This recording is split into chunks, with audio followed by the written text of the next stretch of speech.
Oh dear, it seems as if you have earned 5 minutes on the naughty step wearing a fucking dunce's cap. Yellow card for fuck's sake. Big up all the keyboard warriors hiding in mummy's vagina.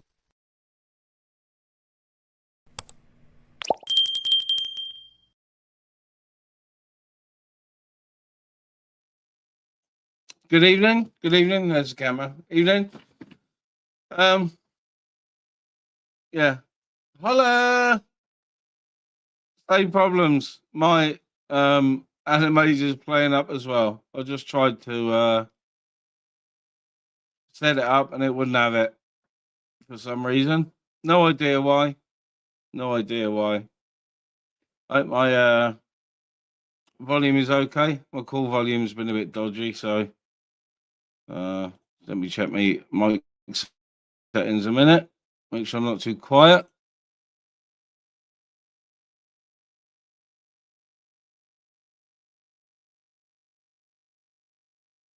I was a bit quiet, I think. Evening, right? Yeah, I've been ill for the last couple of days, so I've slept most of today. So I've got a little bit of energy, do an hour or something. Not too long. I'm not planning on going through the night or anything. All right, DJ. Yeah, suffering with stomach acid. My throat's a bit fucking burnt as well, so.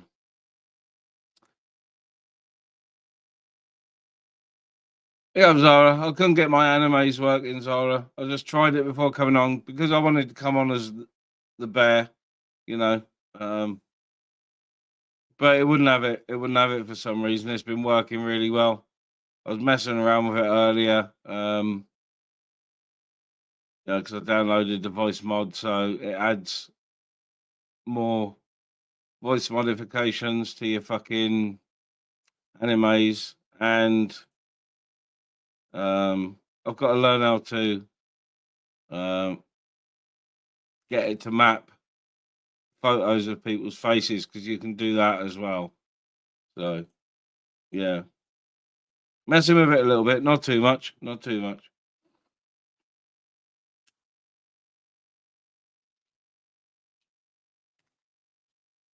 But yeah, it's definitely a little bit on a quiet front on the tubes. Yeah, strange really. Did jump on Nathan's for a bit earlier.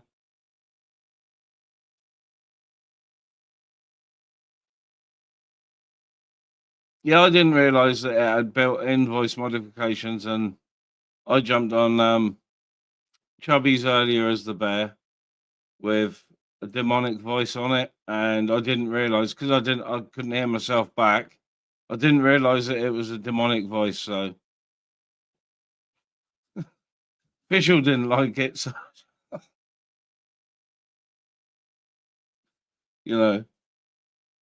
bit of fun though. It's a bit of fun.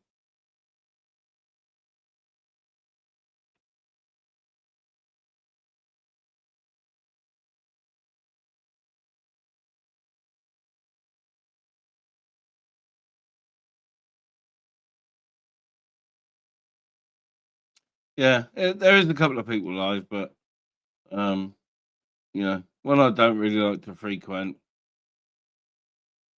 because of what goes on in there, and the other one was just I like AK, but it was AK and Henry and arguing about something, so I watched that for about 5 minutes. That's all. Love you.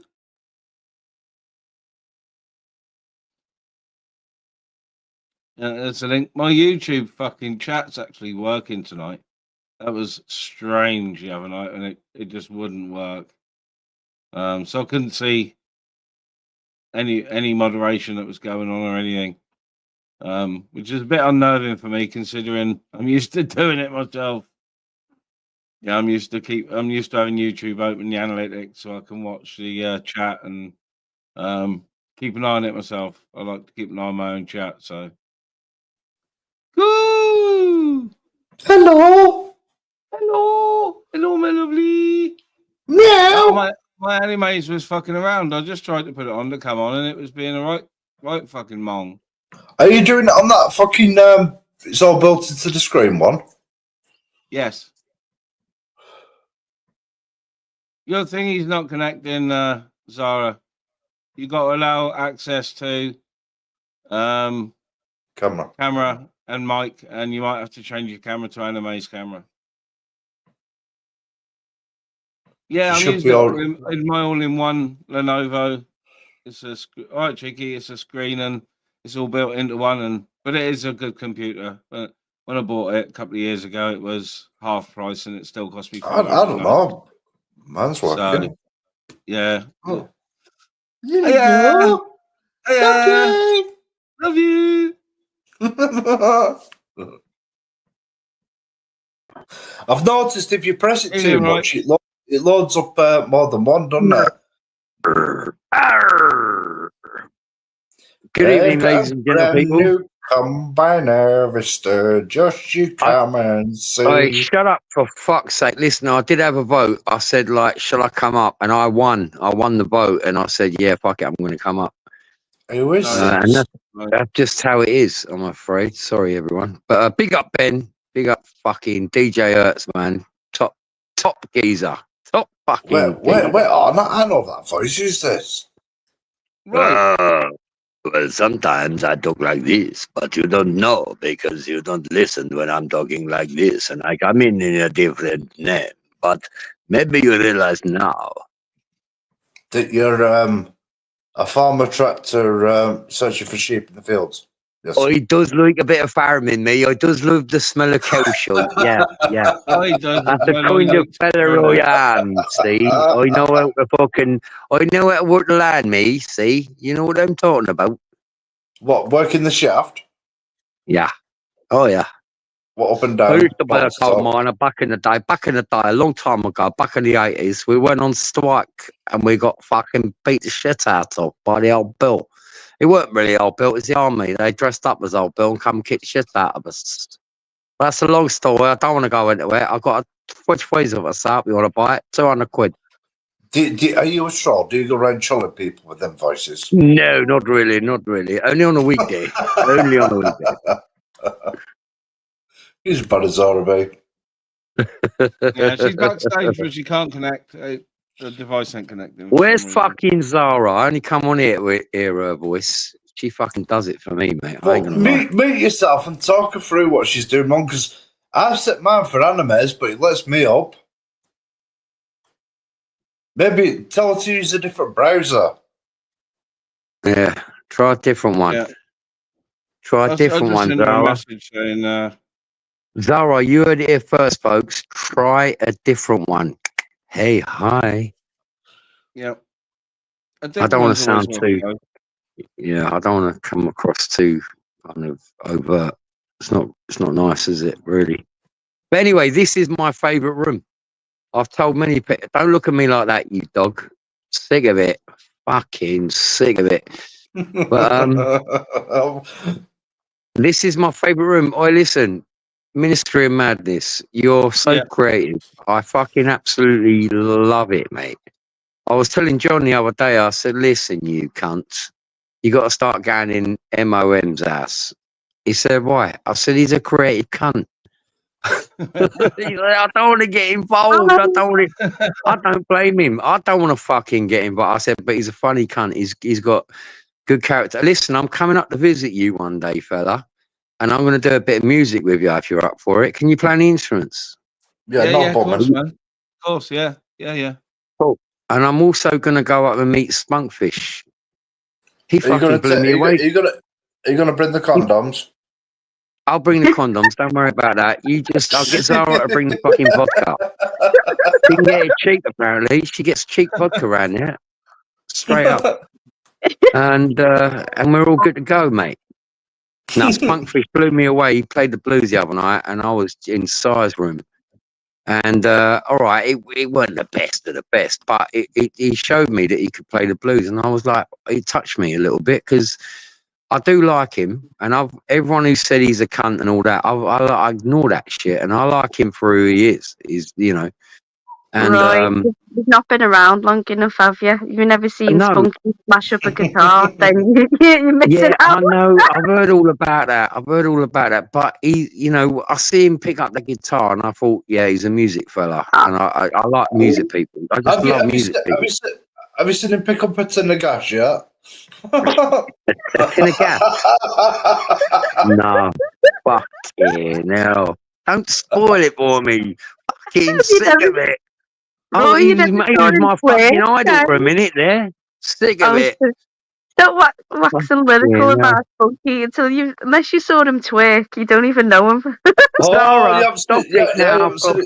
I haven't had a fucking. Shorts. I've not had a pop idol since fucking Blondie in the 70s, and now you fucked out for me, mate. Listen, He's working in salt boxer shorts. He was twerking in boxers. I had to describe to him how to twerk. And his I said to him out. the other day, listen, if you can play the banjo in a thong, we'll do a 15-second TikTok, I'll get you 100 million views. He went, you fucking kidding? Right. I said, I'm serious. Don't threaten me with a good time. Have you got for you now. Listen, gives me them fucking recordings, I'll fucking TikTok the fuck out of them for you. We'll all go halves. And I'll take 2/3 and you can all split it between you. How about that? That sounds like a fucking deal, doesn't it? Fucking deal. Yeah. You haven't even said hello. You've been quite rude, to be honest, Roy. Just really? As soon as I come up, you're talking about your boyfriend, which I'm a bit boyfriend left me. I'm fucking boyfriend left me. Boyfriend left me. Fucking sick of getting offended. Every time I come on here, I get offended. Sick of it. Fucking sick of it. Bloody you say it nicely, so I like it, you know, because it's offensive, but it's in a nice way, which is beautiful. I love that.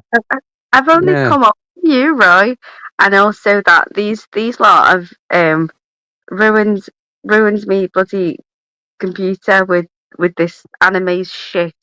You know what AJ's using now? Can you not get on live stream? Will it not let you on? No, and then I've changed all the settings back to what it was. So just let me on. Let me on as normal now. Right, if you open up animes, it'll work now, Zara. It won't. Me and Ministry both just tried. I did try. I tried before coming on. Yeah. Yeah. It was working half an hour ago on Nathan's. Yeah, well, AJ left me laughing at it this afternoon, didn't you, AJ? AJ's got a tick in his ear, by the look at it. He keeps going to one side, look. So he got fleas off them fucking hedgehog, he cuddles. I'm telling you, I'm keeping this avatar. I love it. What did you say? You lay with dogs, you get fleas, AJ. Shit's about to get real. Yeah. Oh, no. Shit's about to get real. Love you. Love you. Love you. Put me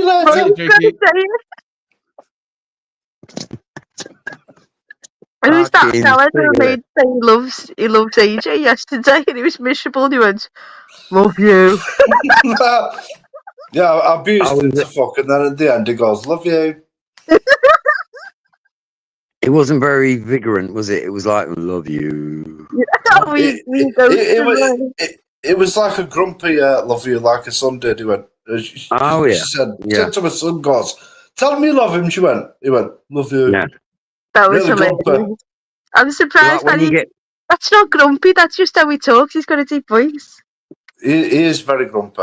He's not grumpy, he's just doesn't talk high pitch like you little fucking squealer. Shut up.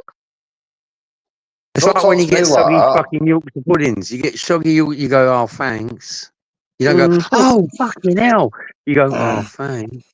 Have you just compared my son to a soggy Yorkshire pudding, right? Yeah, just slightly, only a little bit, not like fully, but like soggily, in a soggily kind of way, if you know what I'm talking about. At least they didn't call him a Cornish pasta. No, that's it. You know, I mean, that is an insult to Cornish pasties, you know, when you think about it, because they've got a reputation to fucking hang on to, because it means a lot to them, apparently. And the seagulls fucking love them. They're not actually Cornish, are they? They go through somewhere else. Have any of you been to Cornwall? Have any of you been to Cornwall? Yeah.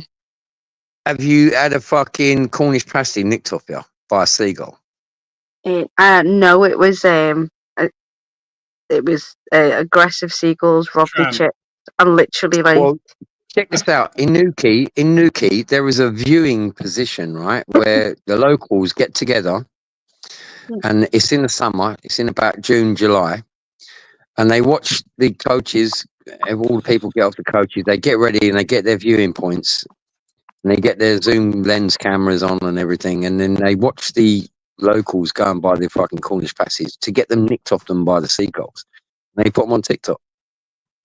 It's a fact. That sounds like a good boy. I tell you what, that sounds like a good first date. It's a fucking wonderful day. I could take you on that day and you would fucking remember it for the rest of your fucking life. I'm telling you. Do you know what? I like let's go watch the fucking tourists get their fucking Cornish pasties nicked off them by a fucking seagull.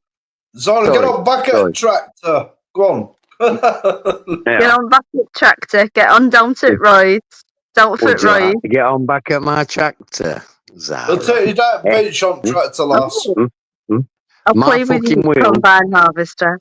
I'm 6'3" and my wheels are bigger than me. How about that? Eee, my back wheels are bigger than me and I'm fucking 6'3".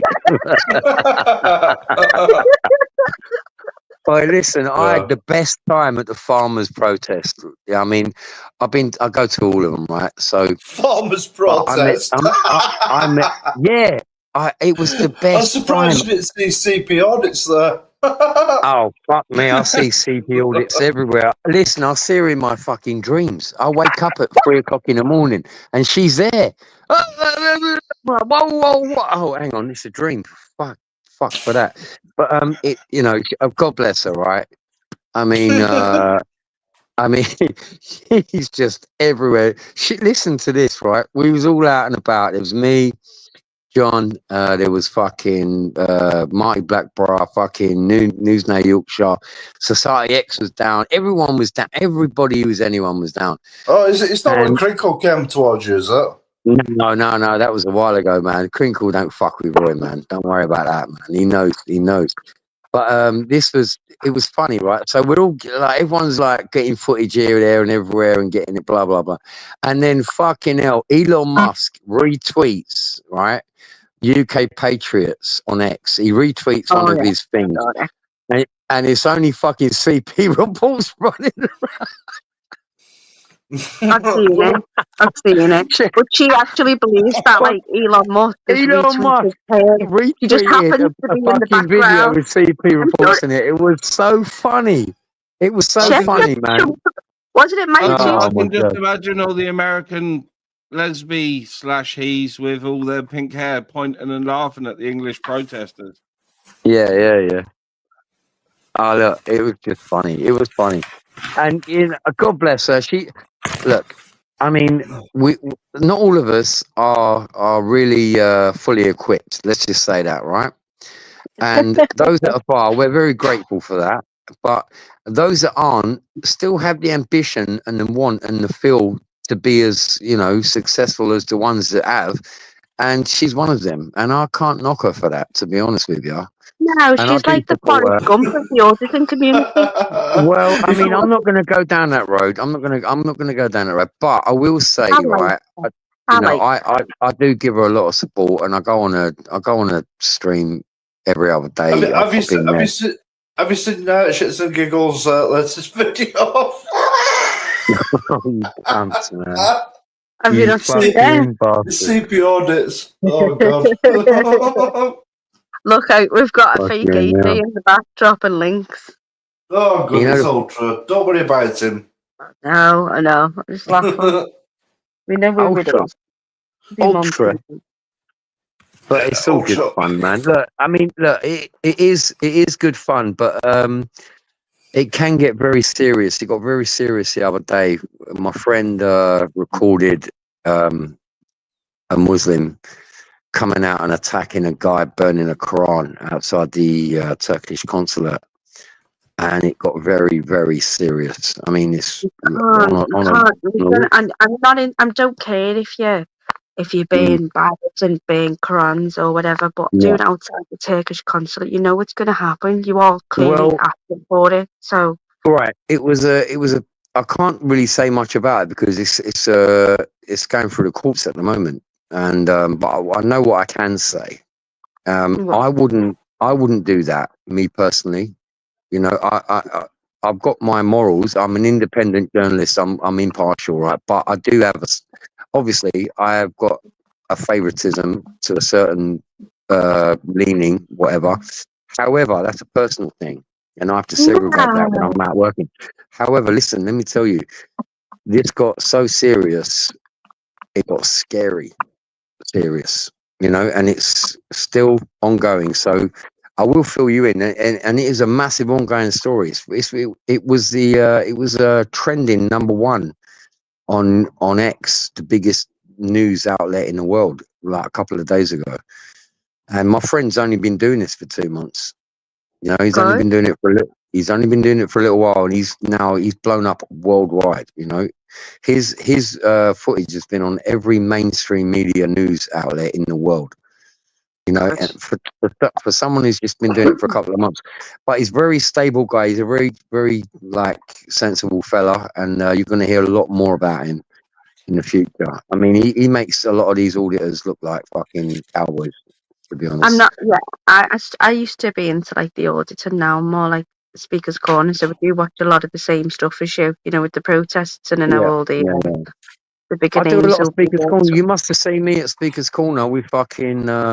You squeezed me bum, right? You pinched me bum. Did I? Did I really? Was that your bum? Yeah, that was me. I thought that was Omar's bum. I thought that was Omar's bum. Well, you cheeky bastard. We look the same from behind, yeah. Yeah, you do look very similar from behind. And, you know, I was trying to wind up Omar. And I'm like, oh, mate, I've got a wicked video of Omar. He's arguing with an Arab, right? So Omar's not Arab, right? And they're both Muslim, and they start having to go at each other. And this young Arab guy, he's saying to him, but but you think it should be this way. And then Omar turns around, he goes, your mum thinks this way, right? and then right, the Arab guy says to him, the Arab guy says to him, what did you say about my mum? And then he says, basically, fuck your mum in hell, right? But he says it in a different Muslim language, right? Mm-hmm. And then he goes, what did you say? He said, blah, blah, blah, blah, blah, blah, blah.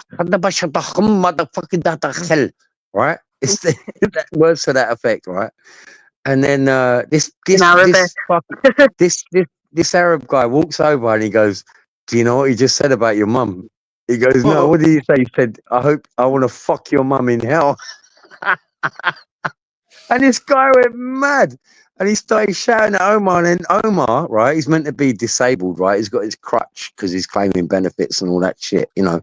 And then he winds Omar up so much, Omar starts running after him with his fucking crutch to him.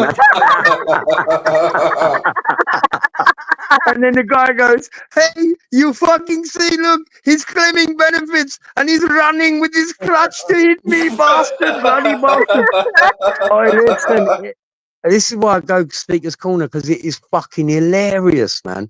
I am a devout Christian, by the way. I don't preach it. I don't. However,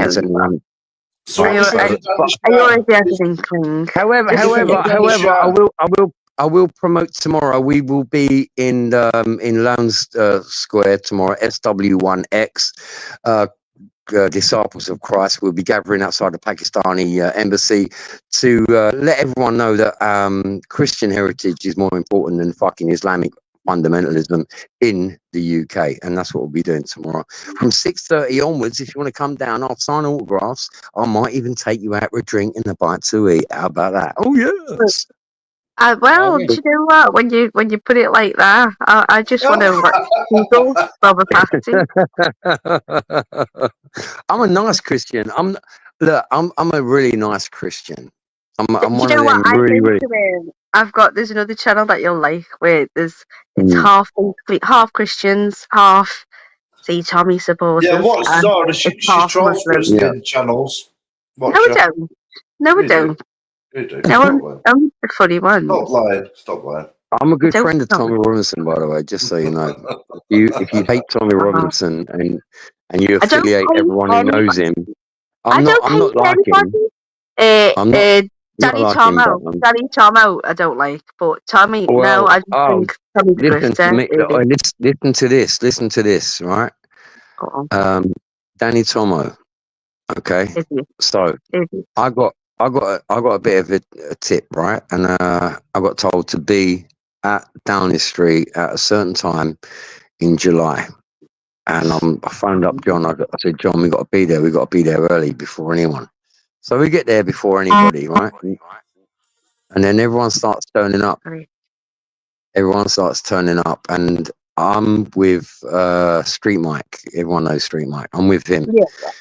And Old Bill, no, I'm with him. Old Bill coming up to us, liaisons, and they're talking to us. So I'm all good to go, right? I'm on press because I'm with Street Mike, and I've known Street Mike for years. So anyway, then along comes, this is my tip off. Danny Tomo's going to walk in with 5 or 6 geezers, right, including Danny Roscoe, and they're going to come walk in and they're going to rile up the crowd, right? I knew all this was going to happen. So me and Street Mike, we both knew. So as soon as Danny entered the little enclave, it was all blocked off outside Downing Street. They came in, and me and Danny just swamped.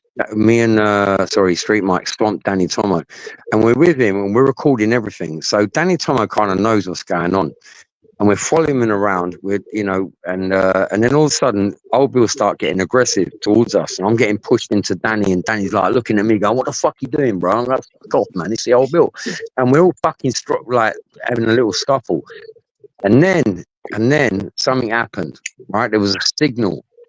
There was a signal by one of these 5 guys that came in with Danny Tomo. He was the beardy guy. He's known as the beardy guy. And it was Tyrant Finder UK that actually got the footage and made the analysation, right? And what happened is that this beardy guy signalled to the copper, the superintendent, who was like leading the lockdown, and they gave a nod to each other, and then they gave a lockdown. Basically, we're all kettled now. Everyone in that area is kettled. So they sectioned off a press pit where I was, and they sectioned off another bit for the rowdy guys, because they were frying beer bottles at Old Bill. It was a proper kickoff outside Downing Street. And then I didn't notice it until a couple of days later. And then they called Section 14. They went, right, it's a lockdown. It's a kettle. And then the only 5 people to escape that kettle was Danny Tomo and his 4 mates. It's uncanny, isn't it? Uncanny. I watched them jump on the wall, and Danny Tomo was about to give a speech, and his mate went, get down, we got to get out. And I looked at him and I went, what the fuck? And then they jumped over. There's a little wall that separates when you come up to Allscard. There's a pavement for people to walk up and down, and then there's a wall there, right? And they was on that wall, right? And they jumped over that wall, and they went through 2 barricades of police. There was a barricade of police vans there, and another one behind them, and another one behind that, right? They was really looking like they thought it was going to really kick off. Well, it did kind of kick off, And then we were kept there for fucking till 11 o'clock at night or whatever, and they started arresting everyone. They nicked 110 people, but they never nicked Danny Tomo, and they never nicked fucking the 5 cunts that were with him. And you know what happened? Here's the thing that pissed me off about Danny Tomo, because I'm a Christian. He came to Speaker's Corner the week before that me and Danny Roscoe set up to go down there and dominate it with Christianity, right? And we did that. We accomplished our goal. And I said a prayer with him. And Nick Tenkani from UKIP. We all held hands and we said a prayer together. And I'm like, hang on. When I saw that film, when I watched it back, and I brought this up to a lot of people, and they said they all agreed with me that, Roy, that was a setup. That was a complete fucking setup. Of course it was saying his bloody Southport, but I didn't know you mates with Danny Roscoe. Now we know each other. Yeah. is my favourite coconut. Like, yeah, the coconut crew, man. Yeah, I'm on the podcast soon. I'm going on a podcast, mate. Come on. Off, Will, yeah. Me and Danny go way back, man. We go way back. Yeah. I was laughing at him walking down the beach, going out catch these dinghy divers. I was like, "Oh, Danny, you just take your shoes off and enjoy yourself, you dickhead." Danny's a fucking geezer and a half, man. I say, I love it. I love Isn't that a whole different community? People don't know who you're talking about on this side, really. So yeah, probably. But you know, I do. But with Defo cross paths, I'm going to find you now on a video with Street Mice. Of course, man. You're gonna see me. Look, I'm fucking all over the gap. You know what? I really do get behind the camera. I was when was it? On the last protest, I was with Street Mike, and I was getting everyone to come in and do the interviews for Urban Scoop. You know Urban Scoop, right? Yeah. Yeah, I was getting all the interviews for him, and I can't remember her name now. God bless her. She's Urban Scoop's international correspondent, and I can't remember her name. What a cunt. But she's lovely. She's so cute. She's so fucking delightful, and she's really good at her job. You know, she knows how to speak to people. And I was just grabbing them and saying, "Come and have a chat." It was the farmers protest, and we got some wonderful characters on the Urban Scoop, and that was me, by the way. I did that out of the kindness of my heart. Well, you're very modern. Good morning, well, how are we doing? I am. Sorry? Good morning, Glenn. Hello, Glenn. How you doing? Good morning. Hello, Glenn. Long time no see, Glenn. Oh, I've been about. I've been floating around. I heard you got fucked off last night. I was in a room. I can't remember which one it was. And you came up and they went, "No, fuck off, Glenn." I don't know who said that, but someone said, "Fuck off, Glenn." And I'm like, "Yeah, this is one of them rooms." And I fucked off out of there. I don't remember. I think that was last night. Was it? I don't know. Who knows? I don't care, to be honest. I don't give a shit. So, I just don't like bullies, man. Right. I just don't like bullies, man. Right, as a Christian, do you believe in virgin births and that there's a God, heaven and hell? Do you believe all that stuff? Gosh. Hey, Crinkle, I've told you before, right? Now, I don't play your silly little games, so I'm not going to converse with you. I'm not going to converse with you about anything, Crinkle. You're a fucking idiot, okay? You're not in my pay grade, my friend. It's a serious question, though. As a Christian, look. Listen to me, Crinkle. I'm being really kind of polite with you, right? I don't give a fuck what you think. I don't give a fuck what you say. I know you don't. I don't want to have nothing to do with you, mate. And that's my bottom line. So respect that and just talk to someone else. How about that? Fair enough. Yeah, that's fair enough. Well, I'll ask the panel. Do you think Roy believes in God? Does he believe people can be born of a virgin and heaven and hell? And is it right as Christians in this country to threaten kids with burning in hell if they don't do the right thing? Why are you asking other people a question, right, referring to me about it? I mean, that's just ridiculous. I mean, look, change the subject. Change the subject.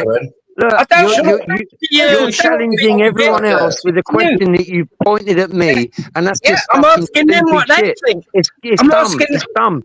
You're making yourself look like a cunt. Listen, if you've got nothing to say, don't say nothing at all. Yeah. I'm asking them. I'm not speaking to you. I'm not addressing you. I'm addressing them. I wonder what they think about Christians in general. Right, but that's not fair. That's not fair. Ask them something about something that they're talking about. No. You're trying to get your answer. You're below my pay grade. Yeah, I'm above your pay grade. Right. I'm afraid. Right. I'm speaking to them. I might be referring to Christianity in general because I like talking about religion and which is more correct. I'll give my opinion.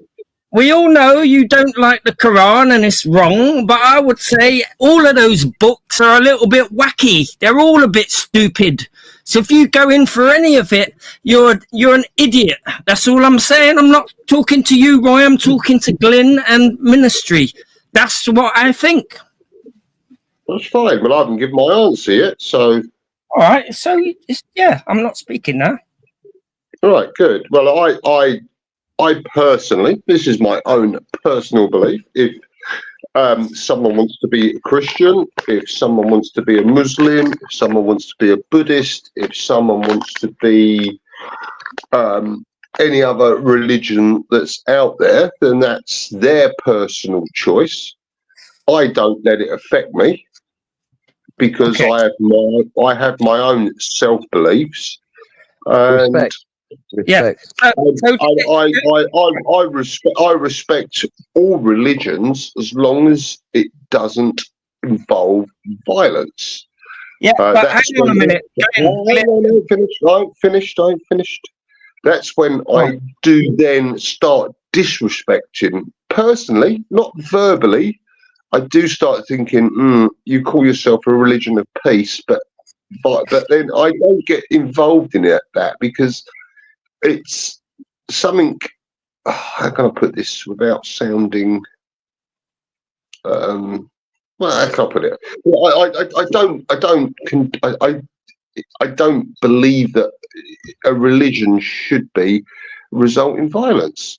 Yeah, well, Glenn, I think it's only a very small percentage of certain religions that indulge in violence. I think a majority of. Okay, look, I'll point something out to you, Glenn, and that you can, figure this out. All religions are just engines of intolerance, and what it does is lead to good, clever human beings believing stuff with no evidence. I don't think that's a good mode of. Not a good way to be. That you are sure you got God on your side and nothing can change your mind. Nothing, no matter how much evidence. I think that's a bad way to bring up any human being, whether it's under Islam or under Christianity. They're all so sure and they're correct. Tolerance into it because there's some things. Yeah, but school children have been brought up shouldn't be tolerated. So yeah, they're all against it. They're all correct though. Right. They all think they're right, though. They all think they're right. Yeah, they all think they're right. You got just as much fucking credence, in my opinion, as if I claimed Elvis is alive. I know he is. I believe it. I've got faith. Yeah, it sounds ridiculous. So claiming anything from any religious book is just as wacky. And, people go, They go to the grave sticking up for this fucking wacky shit from all religions. So they're all just as stupid as each other. But you can believe it, but the problem is it starts to affect other people. So listen, your comeback is insult. That is, you've lost the argument straight away. You're saying you little comic books and it's all giggly fucking bollocks, right? In your opinion, that's how it is. It's not in my opinion. We are living in Revelations. Have you read Revelations? You haven't. You don't know where we are. You have no idea of time and space. You have no fucking clue where you're at. You are lost. You're a lost soul. You're a lost soul. So we're in Revelations, are we? Crinkle, you're a lost soul, mate. So is Jesus going to come down from heaven? You don't have to be insulting about it. You can say, you know what, Roy, I disagree. And I'll accept that.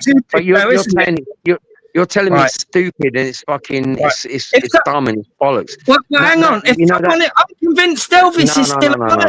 You wouldn't be able to take me seriously. You can't help being insulting about it. You listen, you can disagree with me. I disagree with loads of people on a regular basis. You're sounding like a guy who's insulted when you criticize Islam. You're sounding a little bit snowflakey now. No. I'm saying your response is ignorant. Stupid. It's just as bad. Ignorant. You could have had a more dignified response by saying, you know what, I totally disagree with you, Roy. And that's fair enough. But you say it's stupid, it's dumb, it's fucking ignorant, it's blah, blah, blah, blah. And that is quite offensive, yeah. And it's not snowflakey. It's just you're being derogatory to what millions of people, right, have a lot of faith in, and that's ignorant in my eyes, because you're just you. You're just you. You're not millions of people. Okay, well, there are millions of people out there who believe Elvis is still alive. If you went on TV like a president, God bless them all. God bless each and every one of them. Okay, if you went on TV like American presidents and other Christians and claimed that, people would be in hysterics, and they would be. It's a little bit silly, yeah. So what people would think that? All religion is in the same. Religion is in the same category as that with regards to evidence that any of it is actually true. Like, come on, I've got faith that Elvis is alive. You don't know what the word faith means. You have no idea what the word faith means. You can't say that in one breath and then say I've got faith in the other. Do you know what faith means? You understand? Yeah, it means believe something with no evidence, and you're hopeful that it's true. That's it. You just said to me you've got faith. What in faith in what? That Elvis is alive and he listens to my prayers. Yeah. So you got faith in that Elvis is alive. Yeah, don't disrespect me. Don't think I'm not disrespecting you. I'm asking you. I'm asking you, and you're telling me that you've got faith that fucking Elvis is alive and you believe in him. Then good luck, my friend. I wish you all the best with that. Okay, but me believing in Elvis is quite benign. People don't get into fights over it. People don't throw bottles at the police over it. People don't go on. Neither do Christians don't behave that way. Right. Show me the last time a Christian did that. Well, you said you were throwing bottles at the police. You're a Christian, ain't you? You're meant to be peaceful. Said that. Well, you make shit up as you go along. Listen, Crinkle. You make shit up as you go along. You make shit up as you go along. You twist it and you try and create a narrative. And I'm sick of it. And that's why I said to you, I don't talk to you because you're a fucking arsehole. You're a Vincent Vega. You're a Vincent Vega shit disturber, and I don't have no time for you kind of people. I said I was at fucking Downing Street when they started throwing bottles at each other. I was there as an independent journalist alongside my fucking colleague, fucking Wendell, right? And we was there we were there to record Danny Tomo and their presence. We were there for that job and that job only. We weren't there for any other reason. Was Danny Roscoe there? Danny Roscoe, no, he wasn't there. He came later though, didn't he? He was on the stage. He was there later. Yeah, but Danny Roscoe went out of his way not to be a part of it because he knew what was going on. I was speaking to him. He stepped back. Okay, don't tell us the story twice. So look, I was speaking to Danny Roscoe the other day, and he was complaining to me about foreign criminals coming over here. We should get rid of them. Then I thought, after the conversation, hang on, just 1 second. Wouldn't it be a good idea to deport all criminals or lock them up and, put them on an island somewhere, starting with the criminal who you all love, Tommy Robinson? He's a criminal. Get rid of him. Fuck him off. We don't want to be led by a criminal. What is he a criminal? What is he a criminal for? Well, people usually who are put into prison are criminals. Yeah. No, so he's been in prison numerous times. What is the difference between criminal and civil?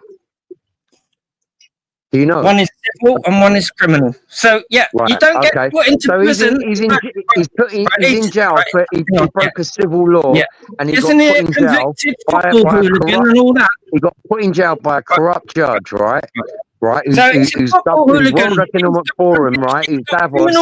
He's playing the game. He was put in jail, right, as a civil prisoner, and he's been put in solitary confinement, which is illegal. He broke a court order telling him not to play videos for defamation and all that. And criminal. Listen, I asked you if you knew the difference between civil and criminal, and you said yes, one is civil, one is criminal. Well, he is in jail for a civil offence. Not a criminal offence. So you can't call him a criminal.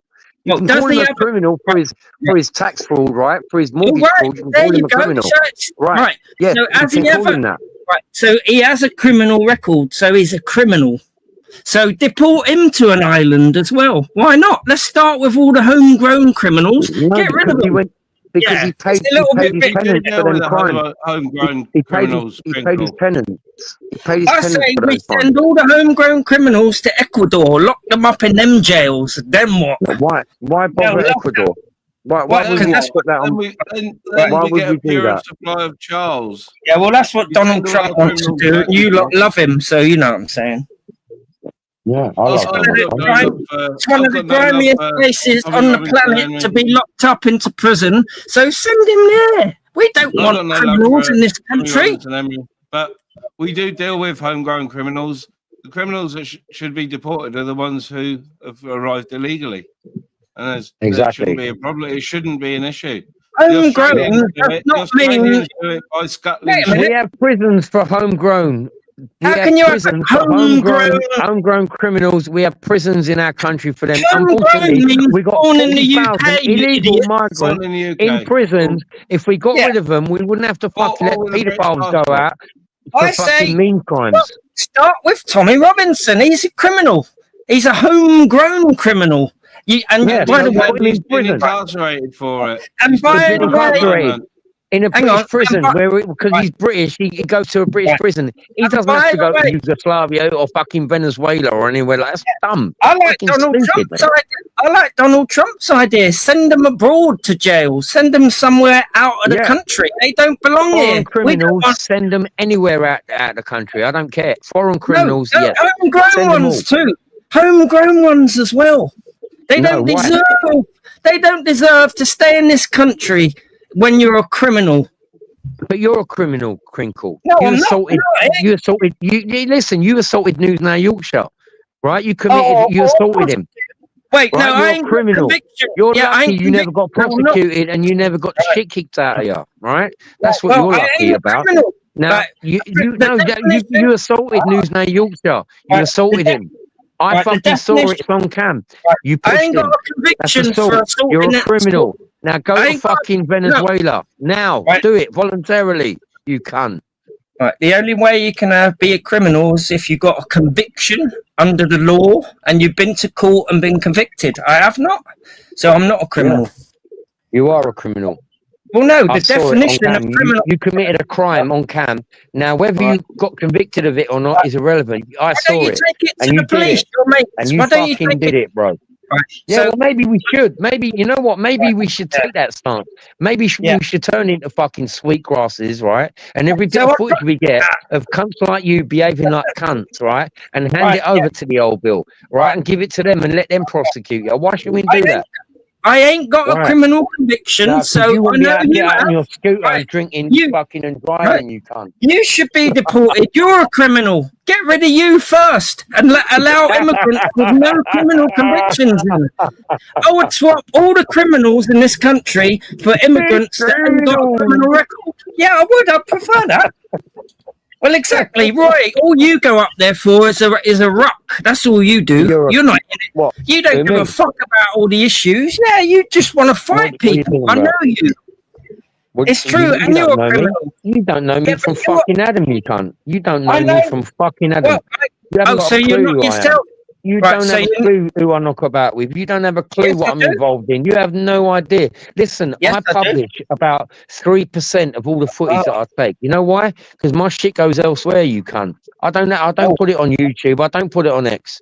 Right? I collect a lot of information. I collect a lot of information as an independent fucking journalist. And I do it my fucking way. Just because you don't see it and you think I'm there with some... Listen, anyone tries it on John, they're going to get put on the floor, right? That's a fact, right?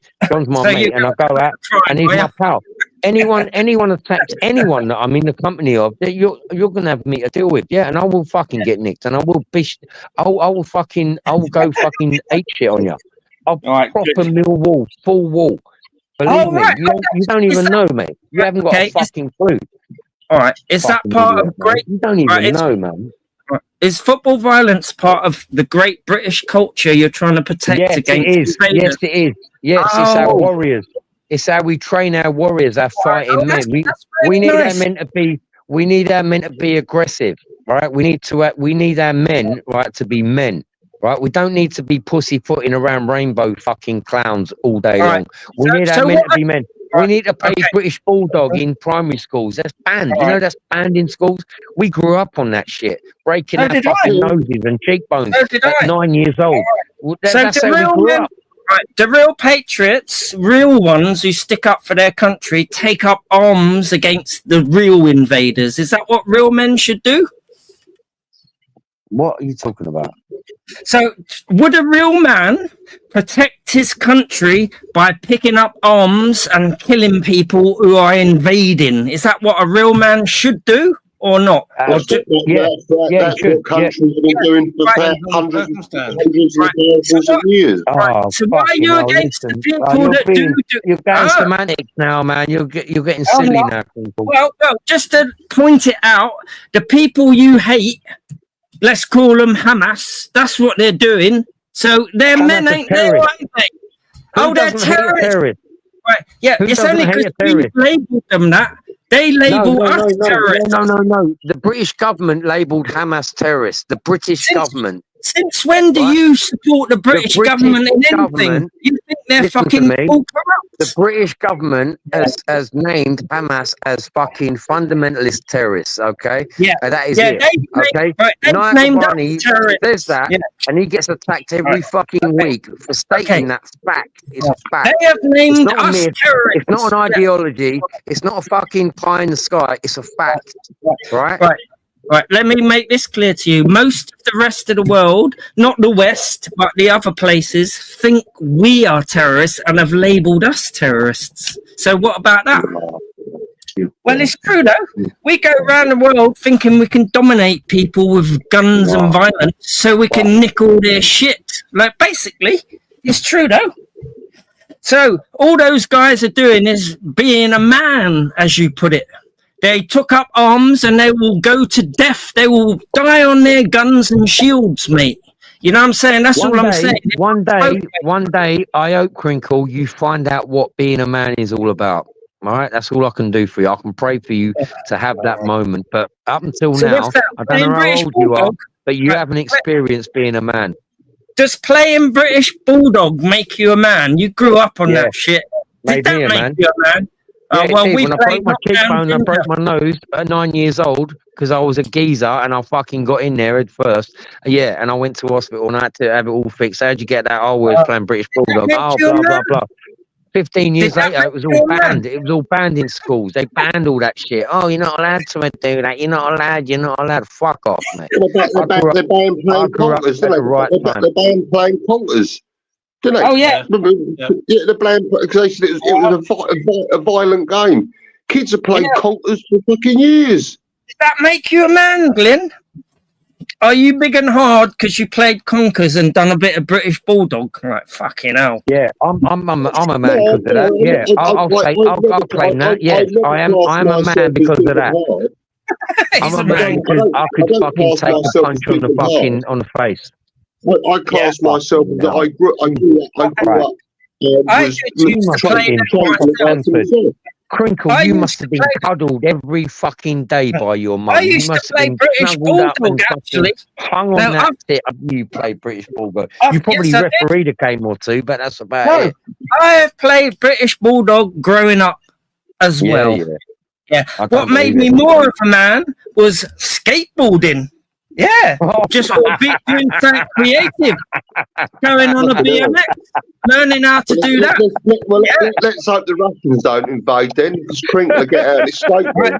You know what made me even more of a man? Going to a library and reading stuff. That made me even more of a man. Yeah. Well, yeah. Jesus. Right. I played British Bulldog. It was fun, but I don't think it makes anyone into a man. Right, come on. We played We've done Knockdown Ginger. We done all the same shit as you. Letting off fireworks in people's fucking doors and all that. Not in the door. Never done that. We never done stupid shit like that, I'm afraid. We didn't do shit. Yeah, well, I did the Knockdown Ginger, the British Bulldog. Yeah, we didn't do that. We didn't do any stupid shit like that when I was growing up, bro. We are from a different generation, my friend. Well, I beg to differ, but anyway. Oh yeah. If I know what British Bulldog is, then we're from the same generation. 70 years old. Are you, how close are you to 70? Oh, I'm nowhere near that. What, you're nearly 70? Well, we're a different generation, right? 10 years is a generation, okay? So we're different generations. Let's just put it down to that. Right? I'm not even 60, mate, so maybe we are different. We are a different generation, my son. But I know what British Bulldog is. I know what that is, where you stand in the middle, you're all joining hands, and you have to try to get through them. Yeah, I know about that. I know about getting it. Yeah, I know about when they never got involved, mate. You was an observer. You watched it. I can tell. I can tell. You can't tell. No, you can't. Yeah, because you're so far left. You're so far left. That tells me you're an observer. You observed it, or you watched all us get fucking bashed up and fucking broken faces and broken noses. You was like on a skipping rope. You had the skipping rope, playing with tennis balls with the girls and watching the men fucking have a British Bulldog. You know how stupid you sound, though, thinking that's going to turn you into a man. It's like the difference between football. It's like the difference between football players and international rugby players. A football player paid for fucking £250,000 a week, and someone taps his ankle, and he falls on the floor and rolls and cries his eyes out. That's crinkle. We get a rugby player, we go into a ruck, get his fucking nose smashed. All they do is get up, wipe the blood out of the way, grab under the rugby ball, and carry on. Have you seen some of the difference between men and fucking boys, mate? They get paid a tenth of the wages of what these bloody pussyfoot fucking feather-like footballers do. Okay, so have you seen some of the horrendous injuries that skateboarders and BMXers get trying to do a new trick? Yeah, I broke my wrist. Fucking hell, Clarence, I broke my wrist. I tried to do 180 and I fell down the slope and broke my wrist. Exactly. I was in pain so much. I had to go to the hospital. Yeah, I had to go to the hospital and put in the class. Oh, exactly. Oh, John, I broke my nose playing British Bulldog. I'm a man, but I had to go to hospital. That's what real men do. That's what real men do. I broke my nose playing British Bulldog. I'm fucking hard. I'm a man. We never went to the hospital, son. We never went. We went home and our mums put a fucking packet of fucking frozen peas on our face and went, "You fucking live and learn, you little cunt." How about that? So would have you done any martial arts? Let's say boxing. Yes, I have. Boxing. Does that make you a man? I've done a lot of martial arts. I've done it all, man. Listen. Look, does boxing make you a man? Does it? Does it make you a man? No, it's part of making you a man. Any martial art, any self-discipline, right, is about becoming a man. Any kind of self-discipline, right? Okay. And it's not just as a fighter or as a defender, but as a human being. Right. So I did that for 9 years when I was young. Before I even became a teen. Yeah, I was doing it all through my teens. So I know all about that shit. And so, what is this? I don't know you. Waving contest about how many injuries you can take. It makes you a man. Like, come off it. It's silly, Roy. It's pathetic, isn't it? It does. Like, listen. Okay, you done martial arts, okay, right? So I done Wing Chun, right? And you know what our first test was, right? We got told to do 150 sit-ups. Okay, and then the master went round with a staff in his hand, right? A big long fucking stick, right? And he's walking around, he's looking at everyone, he's thinking, right, I've been watching you, and then he'd just give you a little tap on the gut, bosh. And if you went down, you never done 150, you done 50, and you pretended to do 100. All right, and that's how it was. A bang, hard fucking hit to the fucking thorax, bang, straight in the stomach, boom. And if you stood there, you got a tap on the shoulder, mate. So where does intelligence fit into all this? Would a real man, or the real men, to your master, to your teacher, listening to his orders and his fucking what his requests are? You're paying attention. You've gone there. You've submitted yourself to learn something. Now you go there, and the first thing the master says to you, now are you gonna fucking listen to me, or are you gonna fucking take the piss out of me? Basically, that's what they say. right? Not so many like terms. So if you go there and you don't listen to him and he tests you and you fail, you fucking fail as a human being. Right? So you get kicked out of class. You're gone. You're fucked out of there, and you have to go home and you have to fucking. You either say, "Oh, fuck that shit," or you come back and you beg a master to say, "Look, can I have a second chance?" And you show a little bit of fucking morale and a kind of a submission, and then you become a man when you do that. When you say, "Look, I fucked up. I was ignorant. I didn't listen, sir." And now now you're going to come back, and you're going to get tested even more. You're going to be put on the fucking. You're going to really get tested, and then if you can get through that, then you become a man. Even if you're only 15 or 16, that's when you become a man. Shut up, Henry. Let me talk. Shut up. I need to talk, Henry. You're shouting. I can't talk. It's like when I grew up, I started judo classes as a young child, and it was hard work, but it gave you self-discipline. It gave you what's the word? It gave you a sense of well-being. A sense of well-being, a sense of success. And if you try to throw someone like over your shoulder with whatever move you was doing and you failed at it, your instructor, who would be a black belt, second dan, third dan black belt, would pick you up on it and he would teach you and train you how to do it properly. And you learned that, and you learned respect. Okay, and you learned respect to that judo master. Or you'd say, fuck you, I'm not going to do this anymore, and you'd run away and become a girl. What's wrong with being a girl?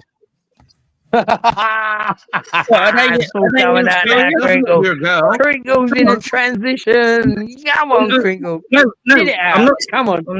Crinkle wants to be a woman. About girls like they're somehow inferior. Wants to be a woman. You heard it here first. He basically admitted he wants to transition into a fucking woman. Oh no. Are you saying females are inferior? No, I'm saying that you want to be a woman, and that's going all around the internet. It's going on X right now. Let me hang on. No, you're saying that, not me. Right, so Crinkle wants to be a woman. Can you donate your breast fucking tissue for his implant? So just think about like the most brutal place in the world for survival. Right? You want to be a woman? Can Dude, it's like a lady.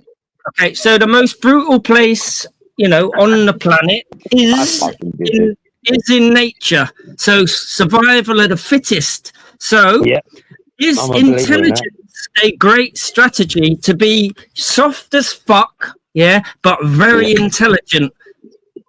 Is that a great strategy? And like an octopus. An octopus is soft as fuck, but he's so intelligent. It is more dangerous, I would say, than just having brawn, being like a chimpanzee, or just strong and big. Yeah, have you seen a great white shark, or have you seen a tiger shark fighting an octopus? Have you seen that? I ain't seen it. I've seen it.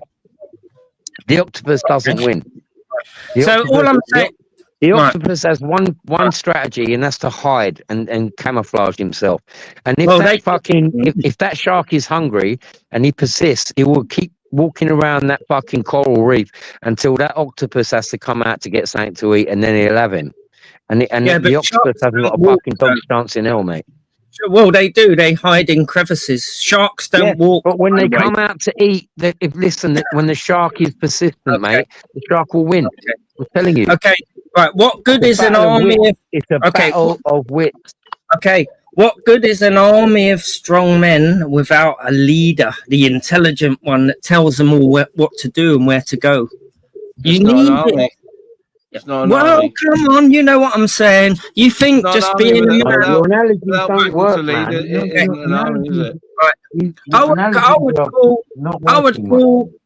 I would call one of those clever motherfuckers who's tiny more of a man than many of these so-called self-professed men who just like a good fight. Like, you know what I'm saying? Come on. A real man is a soft guy who brings up his children in a decent way, doesn't fucking teach them that it's good to go fighting at football.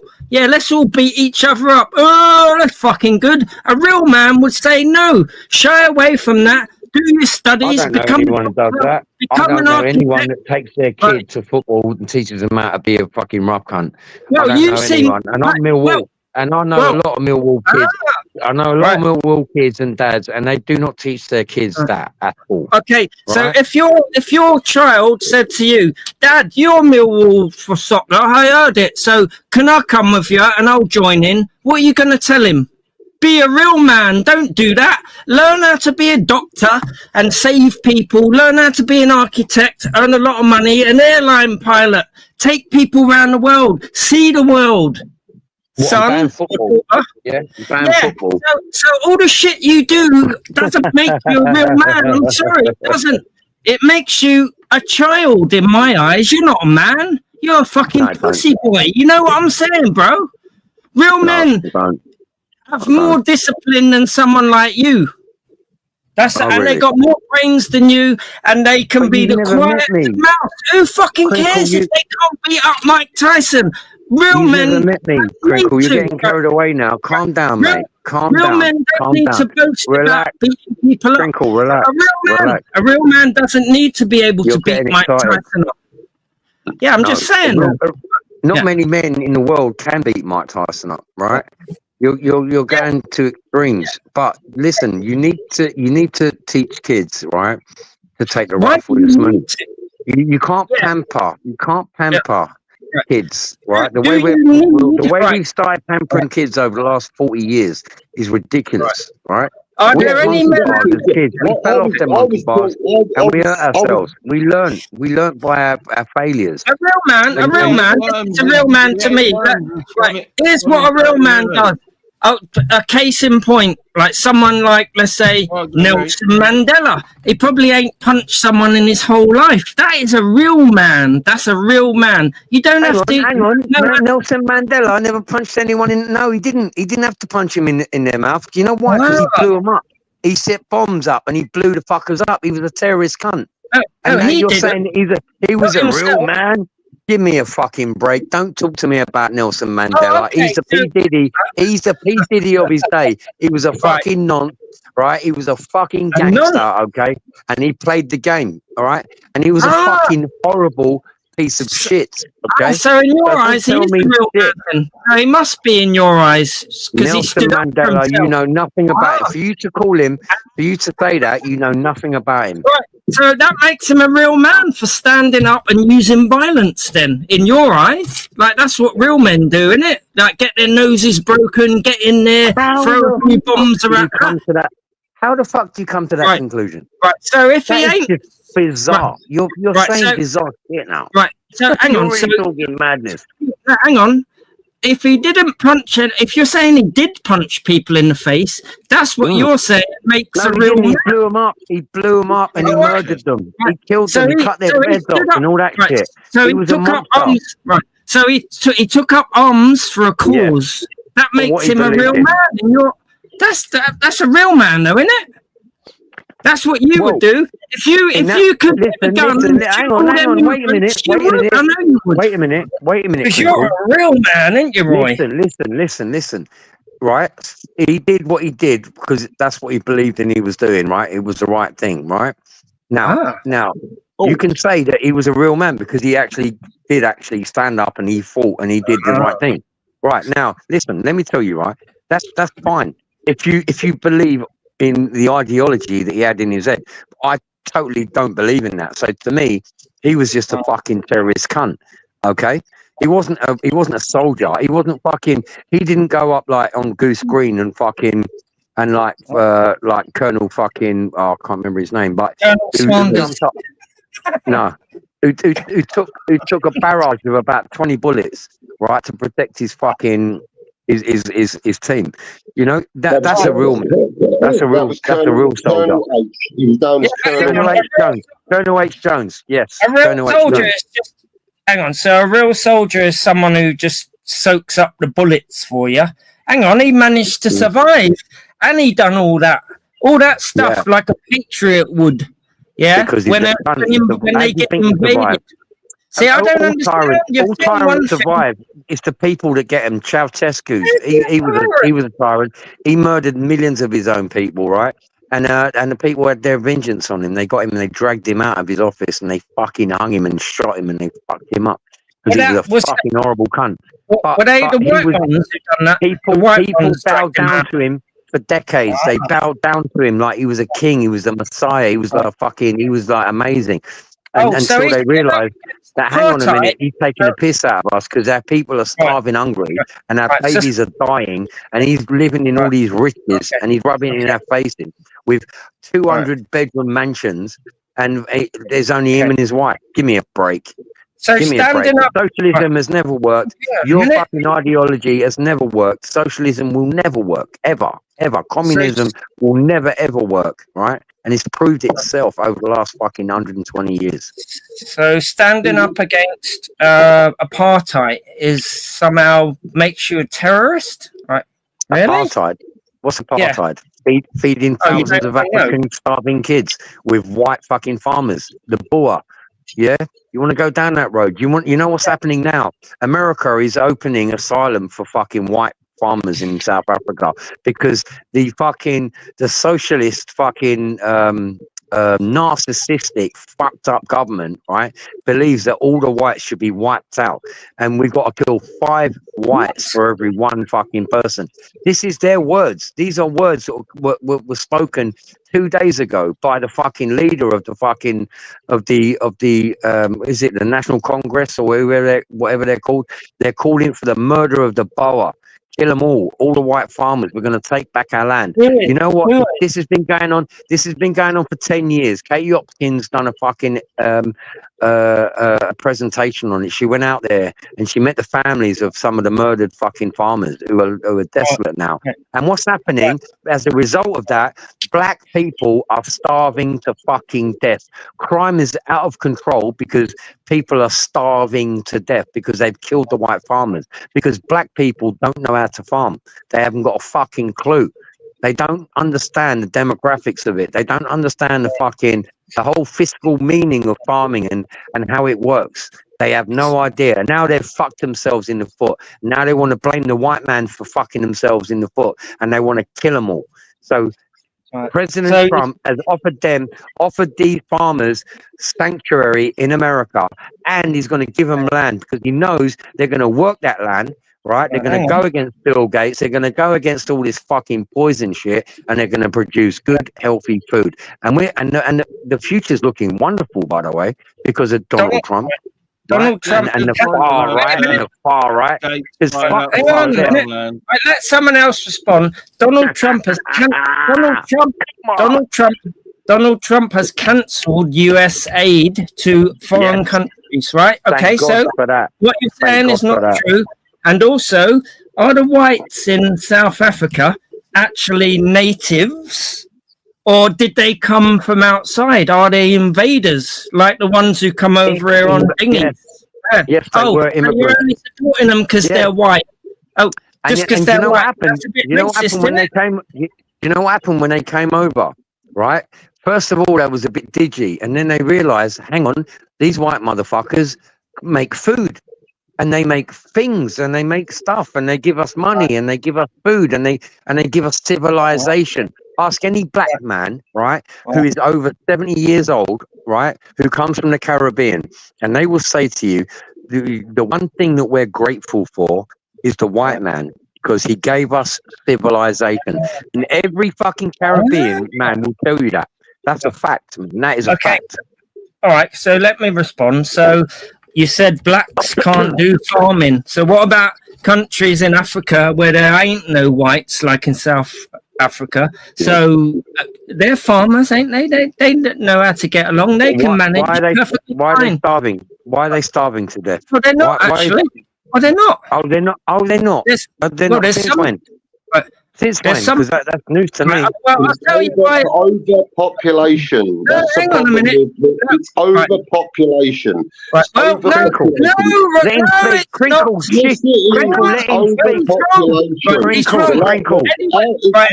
Henry.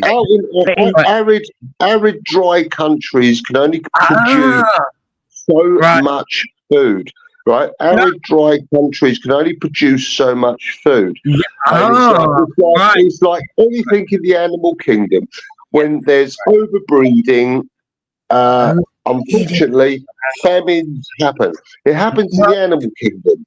You look at places in Africa where they get a drought, animals die. They die off, and it's survival of the fittest. All right, Glenn, I get the point. It's overpopulation. So you're disagreeing with Roy then. It's not because they don't know how to farm. It's because the farmland they have got is very precarious. So when they have don't know how to manage the land. When they have to manage the land. No, wait. It's my turn to speak. When they have an extra dry season, you can't even plant food. And so it's just a sad fact that they starve. You can plant food. And you know what? It would be the same. It would be the same over here in Western Europe if the supermarkets suddenly said, "Right, we're going to cut our stocks of food on the shelf by 50%." Let me finish before you overspeak me. If the supermarkets over here all got together, that's your Tesco's, your Sainsbury's, your Aldi, your Lidl, bloody Waitrose or whatever, and said, "Right, we're going to cut the stocks on the shelves and in the freezers and the chilled section by 50%. From tomorrow, we're going to take 50% of the food away." What would happen? People start growing their own fruit and veg. What would happen? They'll start growing their own shit. They'll start being creative and they'll start growing their own shit. People would have to look to different sources of having food provided. Exactly. We're being cracked down on. They're trying to crack down on people's allotment sizes and how many birds they can keep. If you have chickens, if you have 2 or 3 chickens, you got to tell the fucking government. Fuck that. That's right. It's ridiculous.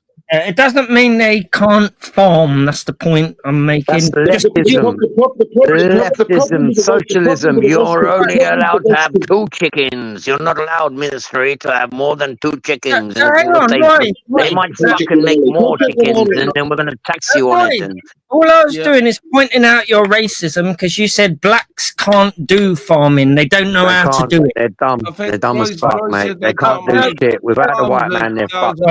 So are you? It's not racism. It's not racism. It's not racism. It's not racism. Believe me, because I know a lot of very intelligent black people. That's exactly what it is.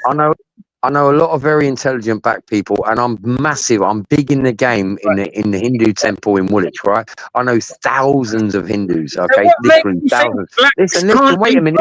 Let me finish. Right? You're just waffling on. I know these people. I understand these people, right? We talk, okay? We have discussions, right? We made India, right, civilized, the British Empire. We did that. Hang on a minute. We went in there and done some atrocities. That's not civil. That's uncivil. We brought them into the 20th century, my friend. And if you know, if you, how many Hindu monks have you ever spoke to? How many do you know? Quite a few. You don't know any. You don't know any. I know very many, and I talk to them on a regular basis. I go to the temple on a regular basis, my friend. I go to the Soho temple. I go to the Soho temple once every month, and I talk to these people, and we discuss things. We don't just go there and eat or fucking pray. We go there and we talk, right? And we talk about worldwide economics. This is what we do. I'm not just some cunt on the fucking YouTube that just hangs about and says it. I am part time. But in my real time, I talk to intellects. Mate, you asked me how many Indian priests and whatever have you spoken to? I've been there 3 times, mate. All right, where? so don't Where have you been? To me. I went to Madras. I've been to Uti. I've been to Goa. I've been to other places in Sri Lanka too. Yeah. Okay. So and what did you learn? And what did you learn? I learned that there are different ways of living on this planet, and not to be so fucking racist. Like we brought them how to be civil. They know how to be civil already, mate. They were civil before we arrived. I said to you, what did you learn? And you come out and said that. Come on, man. I learned that in primary school, bro. No, you ain't, because you hate everyone else. Unless they're white and Christian, you hate all these people. You do. Yeah, you're just another Tommy fucking hater. No, you are, though. You're a xenophobe, mate. You are. Oi, Ministry, I told you this is my favourite fucking room. I love it there more than any other room. I do laugh a lot in Zara's room, I'll give her that.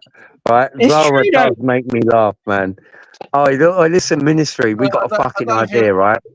I don't think I should say it in here because Crinkle's here, but we've got to do the pull string dolls merch. We got to do it, right? You got to start, right? Recording bits of Crinkle, bits of fucking Zara, bits of all the characters, right? And we get like 5-second pull string values out of it. So we get about 6 recordings on one little disc in the back of the fucking doll, and we start fucking selling them on eBay. I'm telling you, 30 quid a fucking pop. Well, I'm telling you, it's going to be. That's what the Nazi said. Listen, your one, when you pull your one, it's going to say, love you, love you, love you. And then, when you pull Welshman's one, it says, that's what the Nazi said. Come on, mate. You know the score. What a hypocrite he is. That is funny. It's the funniest thing you ever said, Crinkle. I ain't gonna lie. I do like Welshie. I've known Welshie a long time, man. And I respect him a lot, man. He knows what he's talking about. And he knows how to have an argument.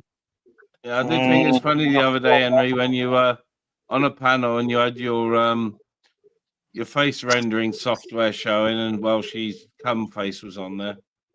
Welshie's what? Yay! Oh yeah, yeah, what's coming? I'm working on that.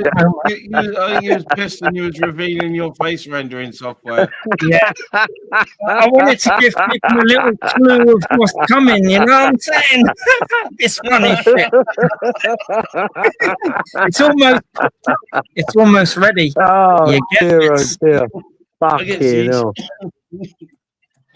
Oh, it's going to be quite funny. I know it is already, you know what I'm saying? But yeah, we'll wait for it. We'll wait. God bless the Ministry of fucking Madness, mate. I'll tell you, because I would have fucked this shit off a long time ago, man. Oh my God, man. I'm just fucking... You gotta have a laugh, you gotta laugh, Yes.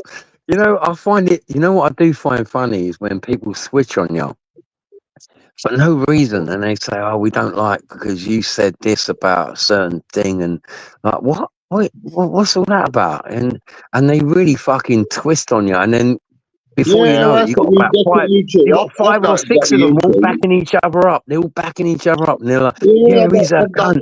He's a wrong." It's actually Christmas time. I think it was Christmas week. It was New Year's. New Year's. It started at New Year's. New Year, it just went to poison, didn't it? It just went, no matter what panel you went on or where you went, it was like, oh, no matter who you was, it was just everybody's name was mud, and it was like, so I'll tell you what happened. She said, they said. I've got a clip. I've got a time clip. I've got this clip. I've got that clip. I've got this. I can tell you what happened. When it moves that way, it's because there's not major things in the news or in the world to be talking about. COVID days, that took up everyone's attention. That's all everyone. When that went away, that you start turning on each other like this. But there are things to talk about that of importance, other than how many times Nathan Benson farted yesterday. You get this? Well, I'll tell you what happened, right? You can ask John this, right? You can ask my mate John this. And I said to him, John, I'm going to do a psychological experiment. And I'm going to find out who are the fucking arseholes, right? And who are the cunts? And who are the people you can really rely on, right? And I said, it's a simple thing, right? You put a lanyard out there, you put a little fucking cunard out there, whatever you want to call it, and you see how they react, right? So I met a couple of people, and I thought, right, okay, I'm hearing people saying things about me online. I said, right, let's give them a little bit of something to bite into, and I put it out there, and I went on. I can't remember whose thing I went on. And I said, well, this is how I did this, and this is how I treated a woman, and I fucking did this.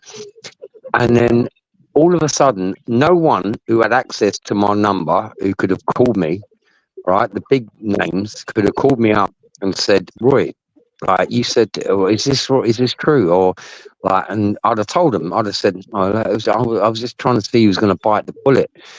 And none of them did. None of those people that had access to call me personally even bothered their ass to find out. And then they took the story, and then they all ran with it. And then it was being spoken about for weeks after fucking New Year's. You know, people were like saying this, and what's his? I can't remember his name, man. But his channel got taken down, and it got taken down, right?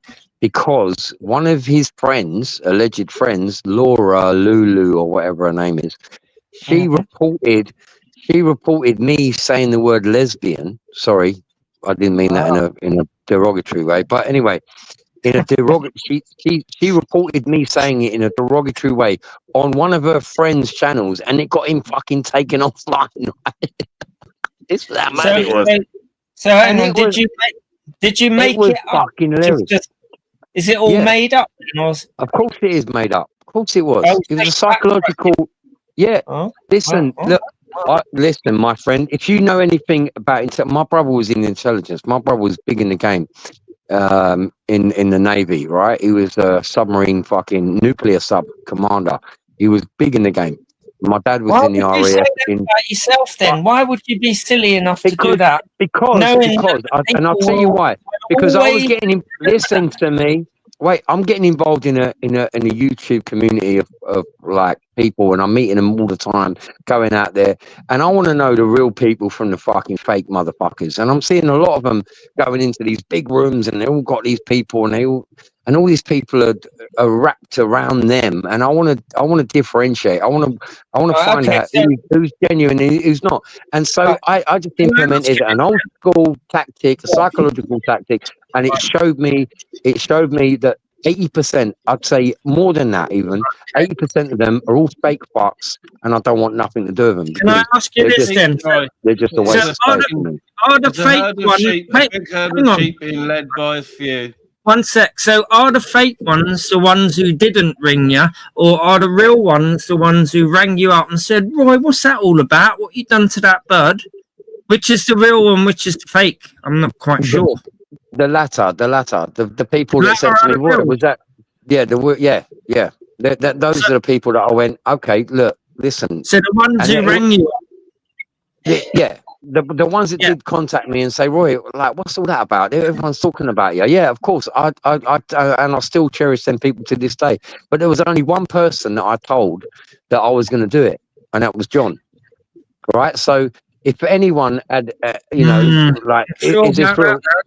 John had the whole SP before I did it, right? And I told him, and he'll back me up 100%.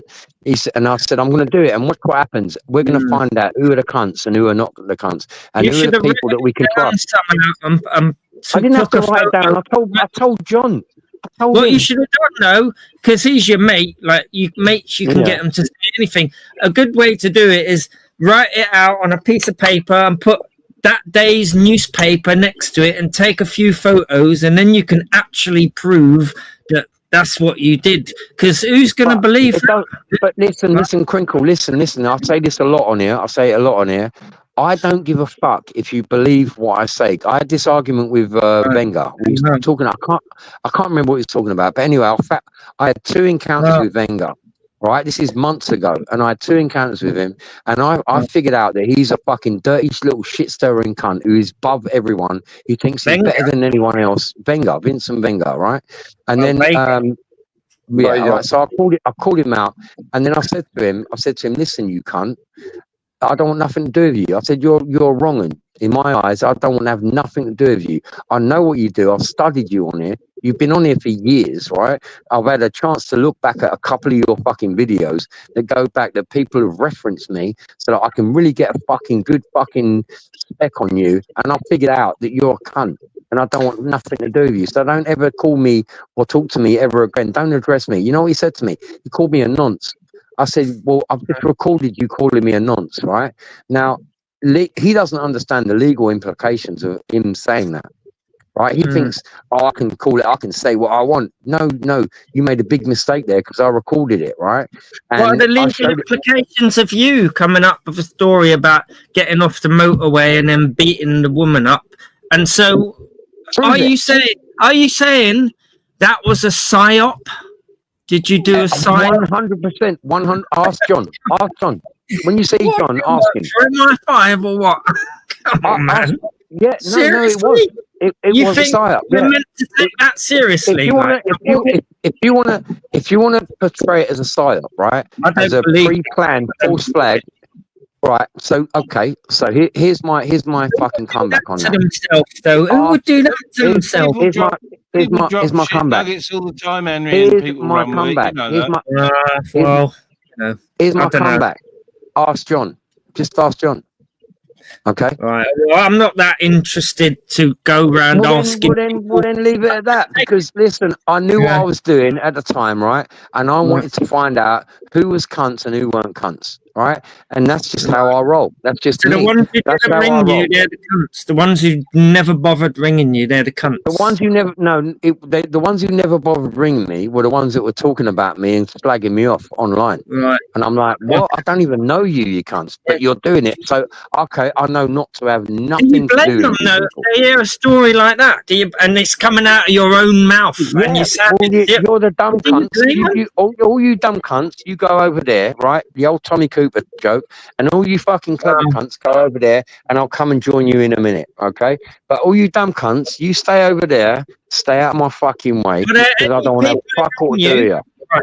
These people that rang you and pulled you up on it, the good ones, are there any of them that are just not convinced and they don't believe you? Like, they don't believe it's a psyop. None. Like, they took that. There was only a few, and every one of them believes me.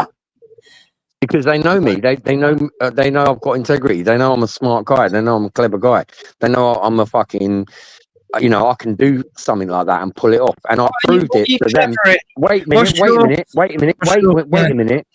a minute. These are people that I trust and have got faith in, that know John, and who can confirm when John says something, they believe him, because John is a man of integrity as well. That's why I'm his friend. He's a very genuine, honest guy, like Mark Kelly. One of only 2 people Sorry?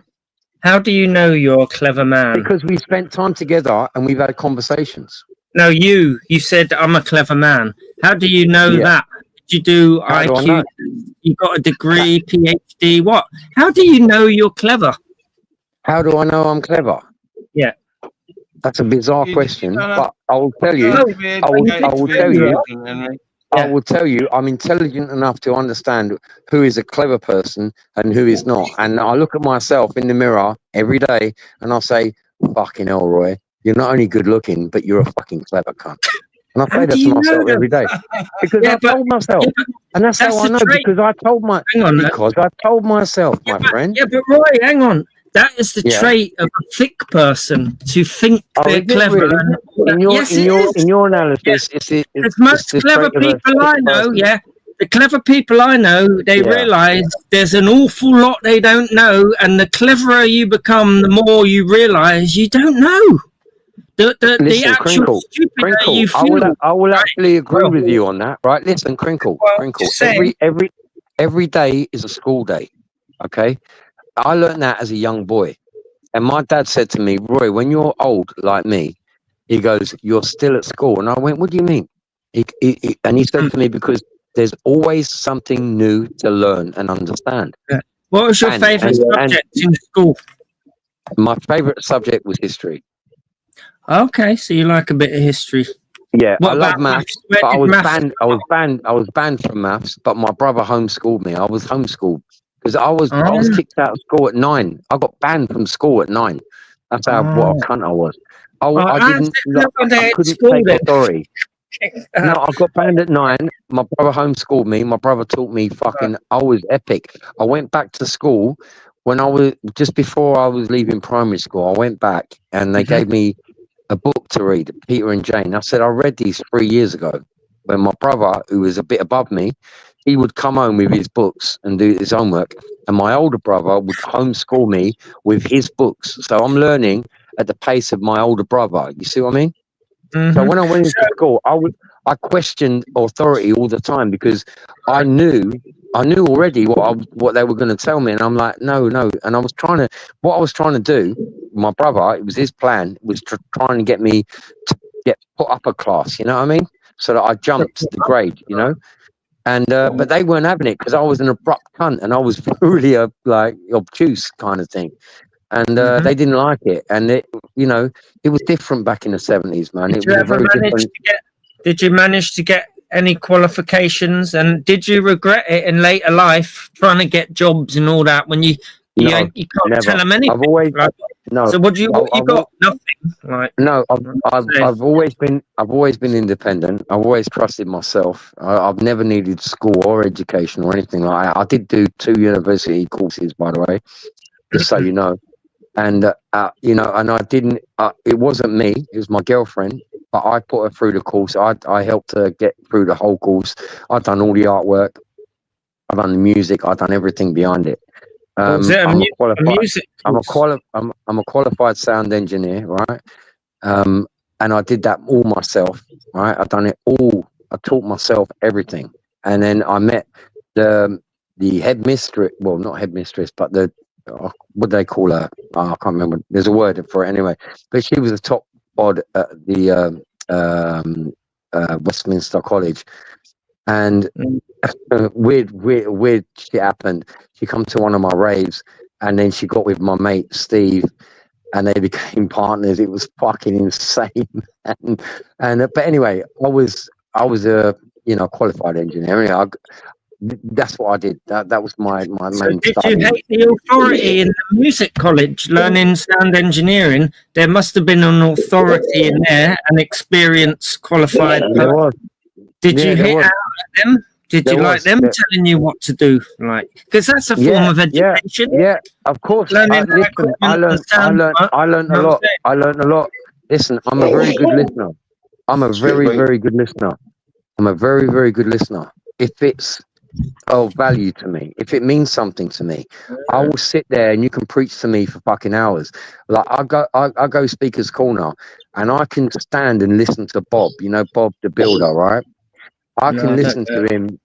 Well, he's the biggest Christian voice in Speaker's Corner worldwide. Yeah, and I can listen to him for an hour straight and just be in awe of what he's saying and how he's explaining certain parts of the Bible and Christianity.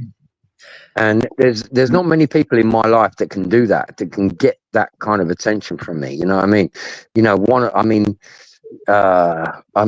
I was young and impressionable, it was Blondie and David Bowie. They were very big in my game. And as a younger person, it was Pink Floyd. I met Waters when I was 7. He had a studio just around the corner from where I lived. And I was Did he invite you into his studio at 7? Yeah, well, I'll tell you what happened. I was on my bike. I was going to Battersea Park and I was going down Festley Road. And then he was coming out and he was bringing out a desk. It was an old mixing desk. And I was just fascinated. And I recognized him. I slightly recognized him. My brother was just playing. My brother was a teenager, right? And he was just playing Pink Floyd every fucking day. It was like, a nightmare. It was I fucking hated it. Yeah. I was into the Beatles and all that as a young kid. My dad was playing Beatles and weird shit. But anyway, my brother was into Pink Floyd, and I did get into it as a young kid. And anyway, I come around the corner, and Roger Waters was pulling this desk out, right? And I pulled over just out of curiosity, and I said, I recognise you, and I said to him, you're the geezer. My brother keeps playing your music all fucking night long. And he went, what? And I said, yeah, Pink Floyd. And he went, and he was blown away. He brought me into the studio, and it was I got invited into this like spaceship. It was a spaceship. It was all dark, and it was just all lights. And I'm like, fucking hell. And then what he did was he gave me a picture of himself and a picture of the band, and he signed them both. And he said, give that to your brother.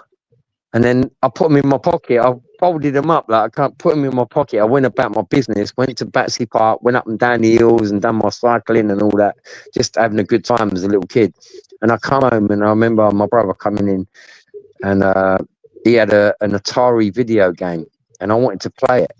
And he went, nah, you're not playing it tonight. And I goes, look, I'll do you a trade. And I pulled out these pictures. My brother fucking nearly had a heart attack. I had signed copies.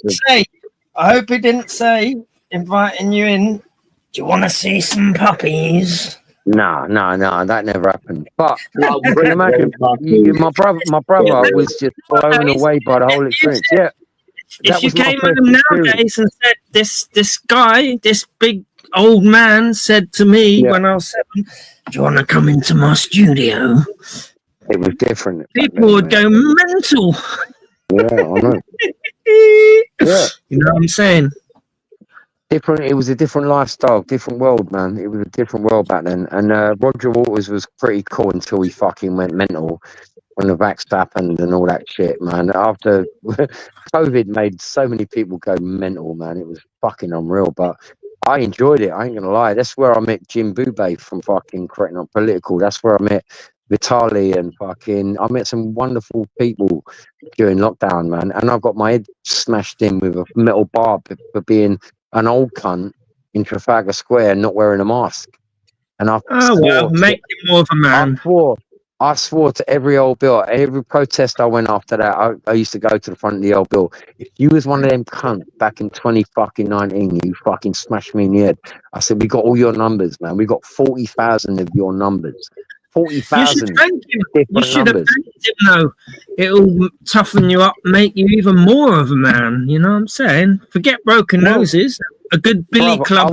I was tapping up the front of the old bill and take a fucking billy club on the fucking head. Listen, have you seen the video of me in 2020 when I jumped in with Antifa and I took down Antifa, the guy throwing the fucking flashbangs in Trafalgar Square? Have you seen that video? Why would you cause violence against Antifa? Have you seen that video of me beating the shit, taking down Antifa and punching the fuck out of him and then getting bashed by old Bill and then getting a fucking another flashbang grenade in the head, bursting my eardrum in my left ear? So you was acting like a fascist against anti-fascists. Like, shut up, well, that's why they're there. That's why they're there. Listen, BLM and Antifa are fucking fascists, bro. They are the epitome of fascists, man. No, they're not. They are, man. They are, of course they are. But what does fascism actually mean? They are fascists, mate. They are fascists.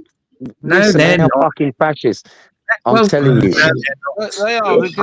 Crinkle. Come on, man. Listen, you're the type of people, hang on, that will say Hitler was a socialist and anti-fascists are fascists. Like, it's all back to front. Like, come off it. They're only there because they see people at these protests with Tommy as fascists, because they are. They tick all the boxes. The boxes that would make you a fascist. Did you see what happened on June the 7th? On June the 6th in 2020?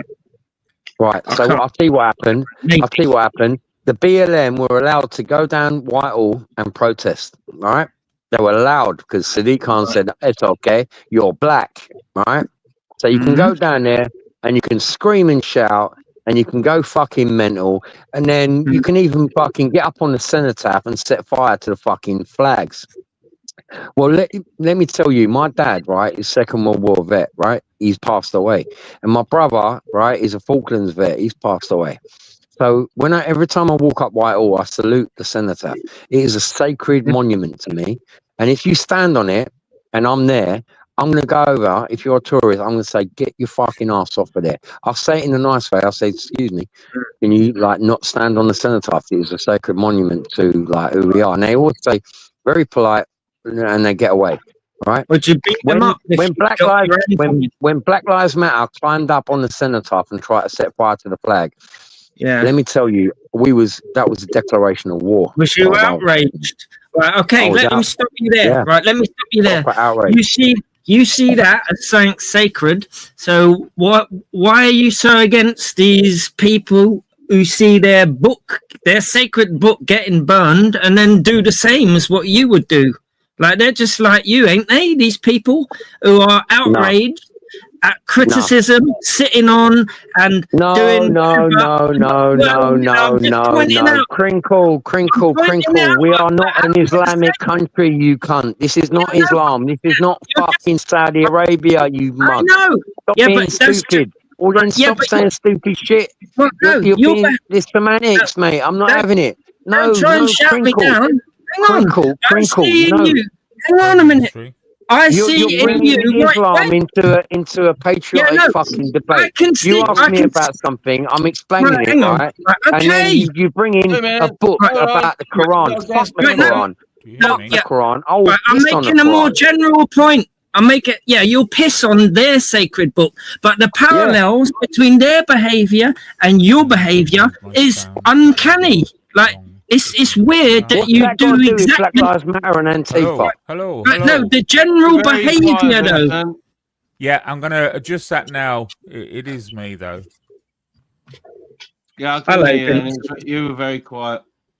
Right, Crinkle, what has it got to do? What has that got to do with Antifa and Black Lives Matter on the 20th on the 6th of fucking June 2020? Look, because that was the conversation going.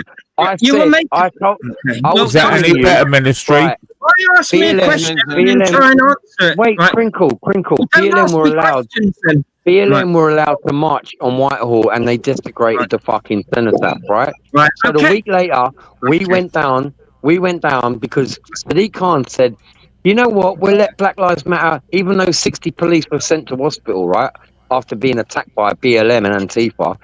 Sadiq Khan said, we're going to let Black Lives Matter and Antifa have another one in Hyde Park, right? And then what happened was 5,000 fucking patriots turned up, right? Ex-military, football lads. We all turned up in Trafalgar Square. In Parliament Square, and then Sadiq Khan escorted them down to Trafalgar Square, the sacred monument, right, of all fucking English people, to come and congregate and preach their shit, right? Okay, so we attacked them. Stop you there. We attacked them. So it was a fucking battle. Right, there's parallels between that behavior, you said this means war, and the behavior of people you hate, the Islamists who think when you criticize their sacred shit, they're not meant to get outraged and it's war for them too. You're just as extreme as them. No. This is England, bro. This ain't fucking Saudi Arabia, you mug. Yeah, I know. Yeah, but the parallels between your behavior, though. No, you're switching shit, man. You're doing stupid shit. I'm pointing out similarity. Rubbish, you're just as extreme as them, and both of you suck. All of you extreme suck. Shut up for a minute. No, I ain't going to shut up. That's what I think. You mean fucking shut up? Because I want to speak. Well, I got to say there. Any war memorial in the country should be respected. Yeah, Roy said it's sacred to him. Yeah, certain balls are sacred to other people. The cenotaph and Nelson's column. Right, Sussex, and Nelson's column are sacred to me. It should be a respected place for those who served their country and fell. And if it's disrespected by anyone, right, is it correct to want to go and stab them? And it's war. No, it's a listen. Right. Listen. Wait, let me answer him. Right, let me finish what I was saying. Okay, They came and they desecrated the fucking cenotaph. Right, so we gathered the following week because we heard that fucking Sadiq Khan was letting them do it again. And then so they came down. So we went, okay, right, they want to test us. So we flanked them on both sides. We went down the Victoria embankment and we went behind all guards and we fucking surrounded Trafalgar Square. And in the old bill, they fucking gave way. They let us in, right? Because they knew that shit was going down, right? They knew it was on. And they were allowed to carry fucking flashbang grenades. They had the fucking flashbang grenades. We never had fucking missiles or grenades. We never had that shit. We never had that shit. Well, so the police are allowed I pulled.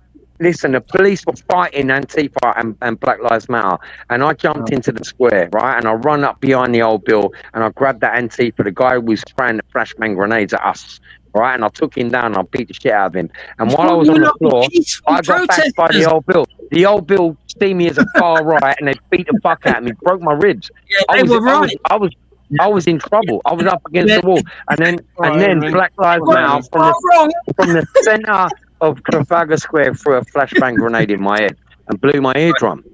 Right? They saw you as far right. They weren't far wrong. Is my sound normal now, Ministry? Wow. Same as it always is. Perfect. Roy, I was just listening to how you outsmarted us. Yeah, I did. Okay, I don't want to get an argument with you, but on the night that you made all of these claims, John was questioned, and John went, fucking hell. John had no idea that it was a setup. But 3 days later, when your brain caught up and masterminded this whole setup nonsense, see what I'm saying? John apparently knew all about it. So, Roy, who did you outsmart, really? Vincent Vega has got in the head of John, right? He's got in the head of John, right? And he's reversed everything, and magically, the way Vincent Vega does, because he's a shit-stirring cunt, which is why I want nothing to do with him, right? And he said, this is my point. You said you came into this community to test us, but you chose the biggest idiot here, which is me. You chose the person least connected to you, but you said it was a loyalty test. I didn't even know anything about you, Roy, but you chose me to do the loyalty test with. Work that one out, Henry. Vega, do you want to meet me? Do you want to meet me? Well, AJ is just here to make more noise. I think Vega should meet me. Oh, you're about 70 years old, Roy. What do you want me to do? Help you cross the road? Yeah. See what I'm saying? All right. Thank you. I'm 70 years old. You want me to carry your shopping back from the supermarket? What do you want? He's hard. Vega. He played British Bulldog when he was young. He's a man. He's hard. Vega, I want Vega to meet me. You don't, Roy. You really don't. Vega, you really don't, Roy. Is Vega? I think Vega's afraid to meet me. Everybody, I can say it now. Vega is afraid to meet this old man. I come down to London a lot, Roy. Let's do it. But I promise you, you'll change your mind. The second you clap eyes on me, you'll change your mind. Name the day. I'm not gonna come all tough man like you are, but you'll change your mind. You go to London on a regular basis. Vincent Baker just said he goes to London on a regular basis. I do. Let me tell you, I'm in London. I'm in central London. Listen, I'm in central London. Right, 2 or 3 times a week, right? Yeah, I'll keep it in mind, Roy. Vincent Vega, I dare you to name a date right now where you're going to meet me in I'll tell you what, Roy, I'll keep it in mind. Sit down and we're going to have a chat. I'll keep it in mind, but I would recommend an old alcoholic man like you shouldn't be making threats. An old alcoholic man like you shouldn't be making threats, Roy. And we all know unhealthy. You're a mug. We all know you're a mug, Vega. Now, and I Henry, any psychological knowledge in you about how he's reacting right now? Just exactly what a mug you are. He tested us, Henry, but he's not going to test us right now. He's not going to bother testing us right now. That's what he's talking, Vega.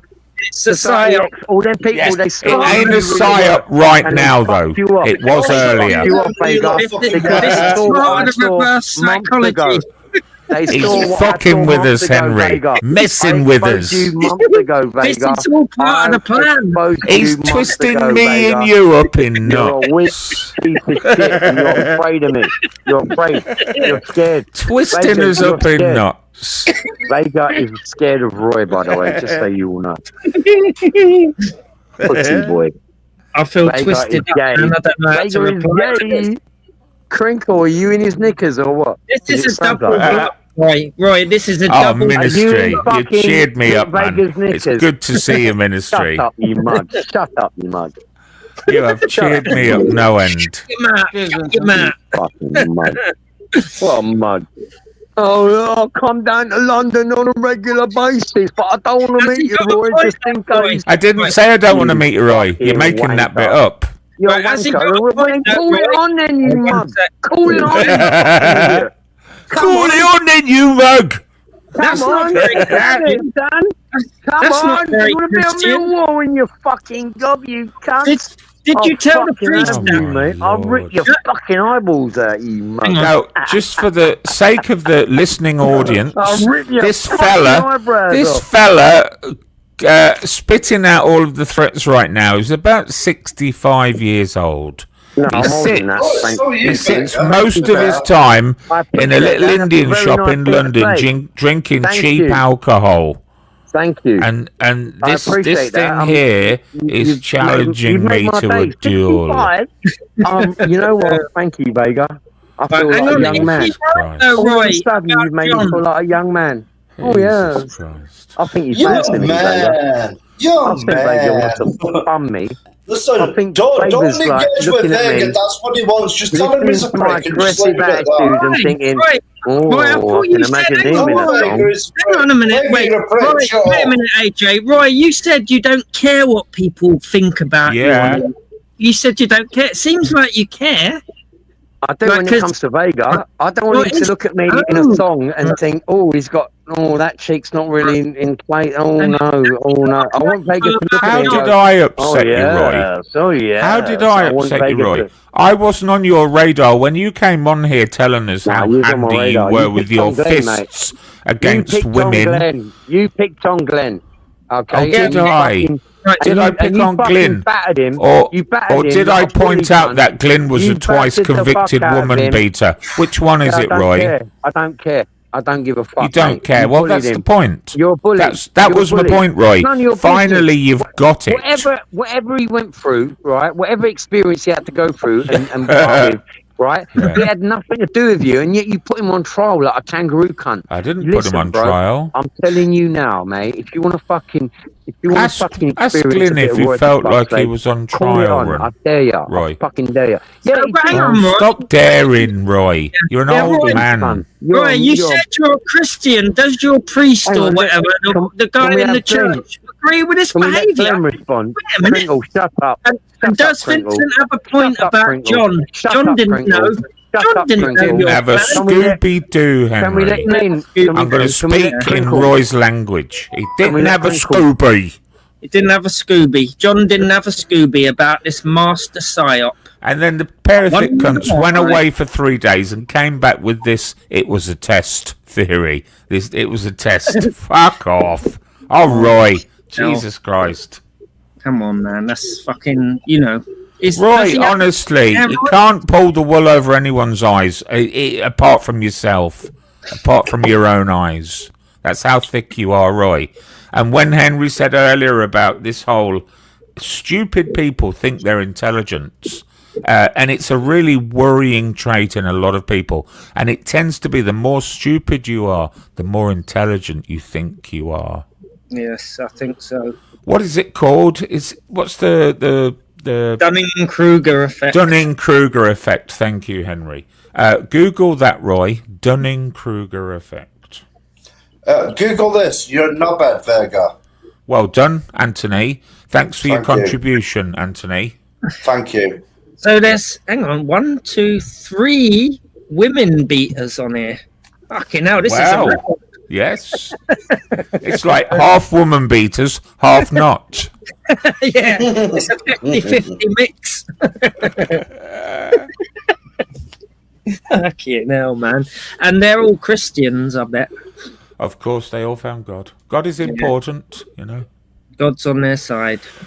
The Lord will set you free. All you need to do is repent. Repent, Vega, repent. Work will set you free, AJ. No, the Lord will Zara set you suggests free if you stop taking crack. We play British Bulldog, the woman beaters, versus the non-woman beaters. That'll make a man of us all. Oh, yeah.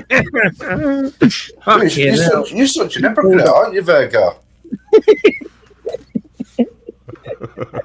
Don't know, Vega. Hypocrite. Explain to me why, please, Anthony, sir. Well, you know that's not true. What? What you just said, calling me a woman beater. That's not true. We're saying it for joke effect, Anthony. The fact that you went to court for woman beating has nothing to do with what I was saying. So what was the verdict on that? Was it guilty or not guilty? I can't remember. It's of no consequence to me. Okay. I think AJ did a psyop. You fucking horrible bastard. AJ, was it a psyop? A psyop? What? Yeah. Your court case and all that. I bet it was a psyop, you know, just to figure out who's a good guy. I'll tell you what it were after the fight. It was definitely a kangaroo court. For about 2 Are you testing years. Roy? Is Roy on the phone to John now? John, what are you fucking saying? I'm sick of it, John. Sick of it. I go out drinking with you on a Friday and you fucking let me down like this. I'm sick of it, you bold little bastard. Yeah, let's have it. Come on, man. Yeah. The worst thing is, Henry, John's a bigger fucking ne'er-do-well when it comes to women than Roy is. We all remember what happened with Binksy. Oh, why do you get off coming on panels doing this to people? I'm like an information service, Anthony. I think it's very important that for context that these storylines stay alive. Wow, there's a trend here. Yeah, pushing the narratives. And you know what I think? Yeah, let's deport all the criminals, starting with the homegrown ones first. And put a nonce under each arm. How about we deport the fucking junkies? How about that, Crinkle? Fucking crackhead, shut up. I want them, the criminals, to take a nonce under each arm and set you off to the Isle of Wight or wherever. We'll send you off to Ecuador. We'll put you that was the old racist joke, wasn't it? We send you there to the Isle of Wight. 1 million Africans swimming back to Africa with a nonce under each arm. Send them to Gitmo. There you go. That's a perfect place for all the criminals. So what is this like your version of let's fuck shit up, Vega? Well, no, not really, Anthony. What I'm stating is fact, not narrative. This is something we discussed a long time ago, Anthony. You still need to learn what narrative means. People say what happened to them in their lives, and you can't fucking leave it. You have to keep winding it up and winding it up. Oh, yeah. It's the first time we've spoken about 6 months, Glyn. Sorry? This is the first time we've spoken about 6 months. No, it's not. We spoke over Christmas period. Well, 2 months then, 3 months. Glyn, how do you think Tommy would feel about this behaviour? Glyn, this is important. Roy said you felt on trial. Did you feel that I put you on trial? I felt that you questioned me deep, that I was trying to explain myself and I wasn't allowed to. So, I offended you then with my questions. No, you didn't. A freedom fighter. Okay, so you weren't offended. You answered them happily and with detail, didn't you? I did, yes, because I don't lie. People want to know what happened. Were you surprised at people's reaction to learning that you have 2 convictions for beating women, Glyn? It's not a conviction for that. They are. They're two guilties. In court, you were sentenced twice, Roy. They're two convictions, Glyn. They're two convictions. Right. Yeah, that's right. Two convictions, yes. And were you surprised? So my original question. I don't want to be grilling you, Glyn. My original question: were you surprised at people's reaction to learning you have two convictions for women beating? See, that's where you put your narrative in of women. It's not narrative. It's fact. Narrative. Narrative suggests that there's possibly an agenda going on. I'm stating fact, not narrative. So I'll ask you a question, Glyn. How would Tommy Robinson feel about this kind of behaviour? All Vincent is doing what Tommy Robinson does to grooming gangs. I'm like a filter. Calling out some bad people.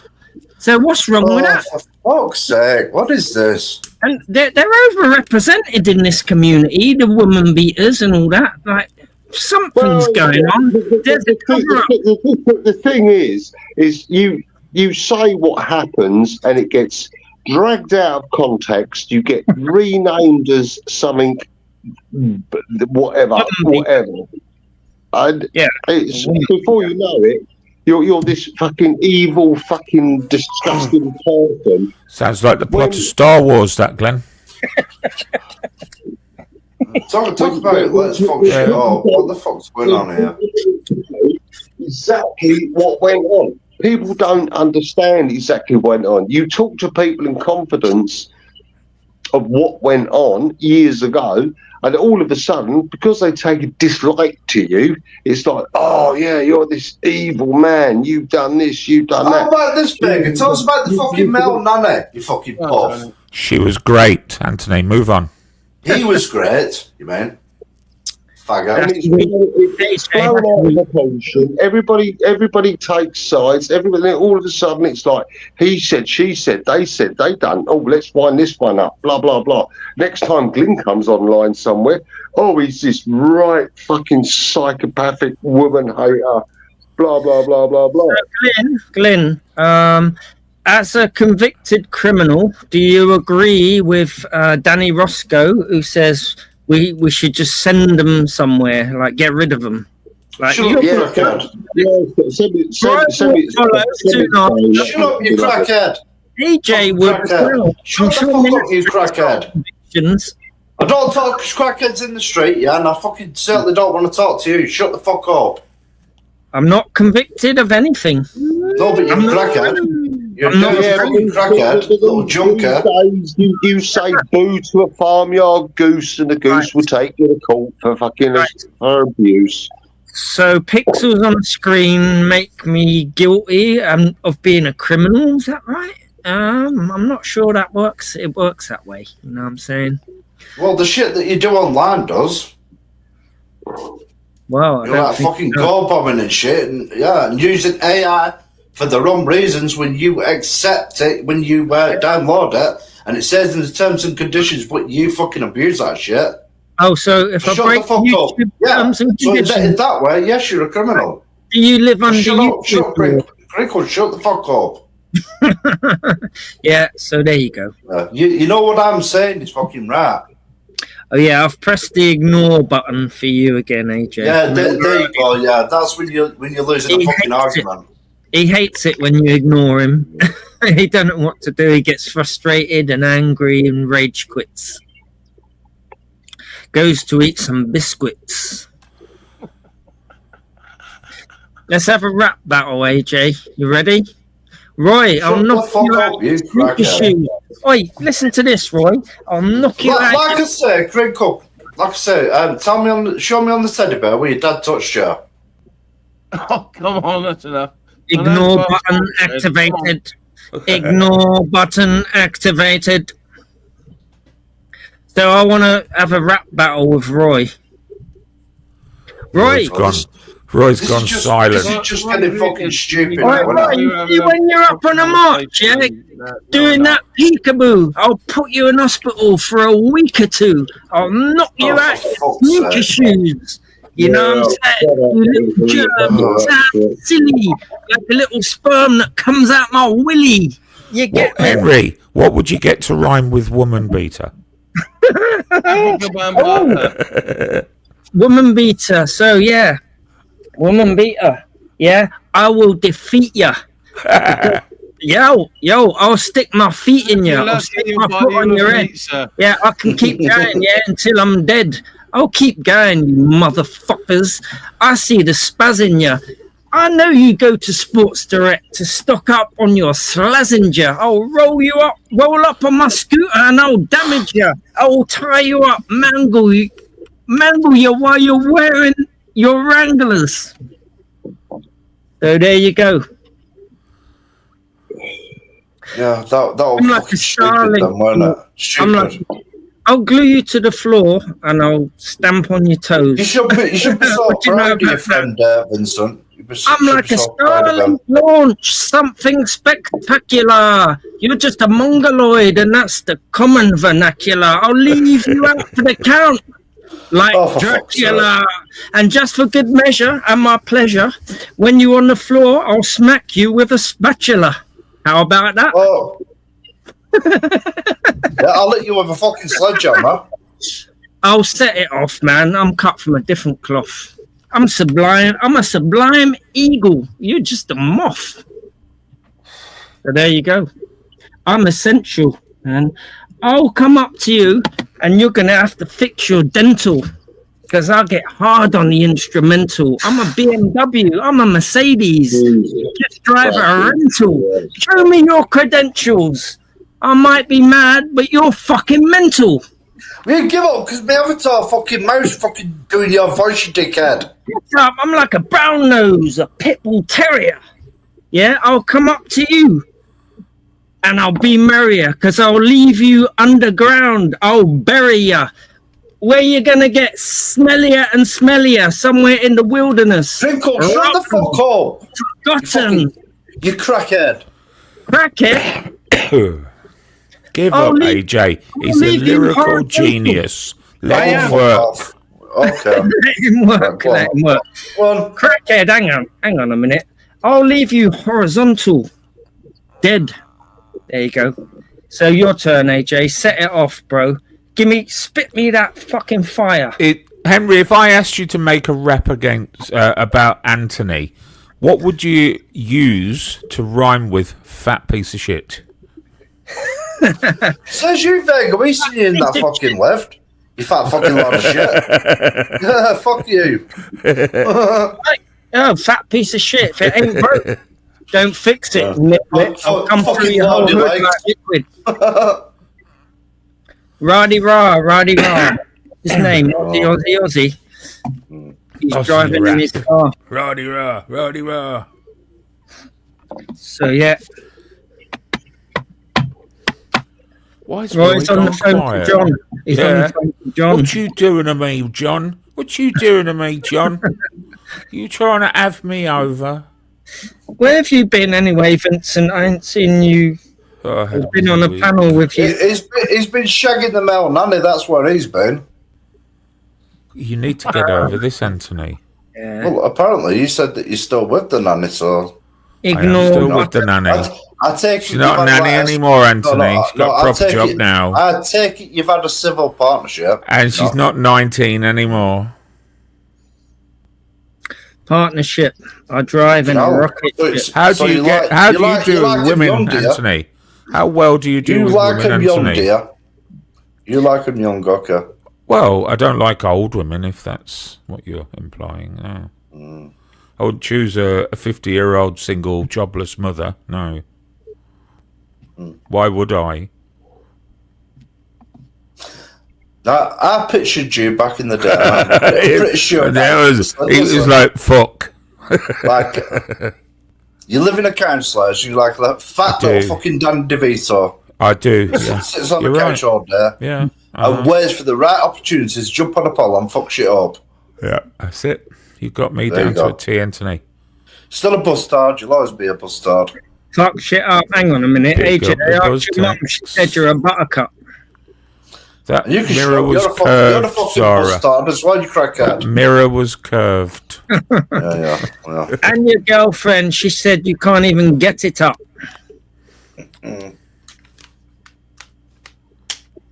Do you mean his girlfriend? Do you mean wank audits?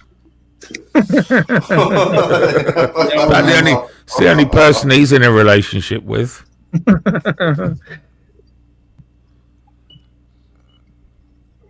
Did Jojo come up to your house, AJ?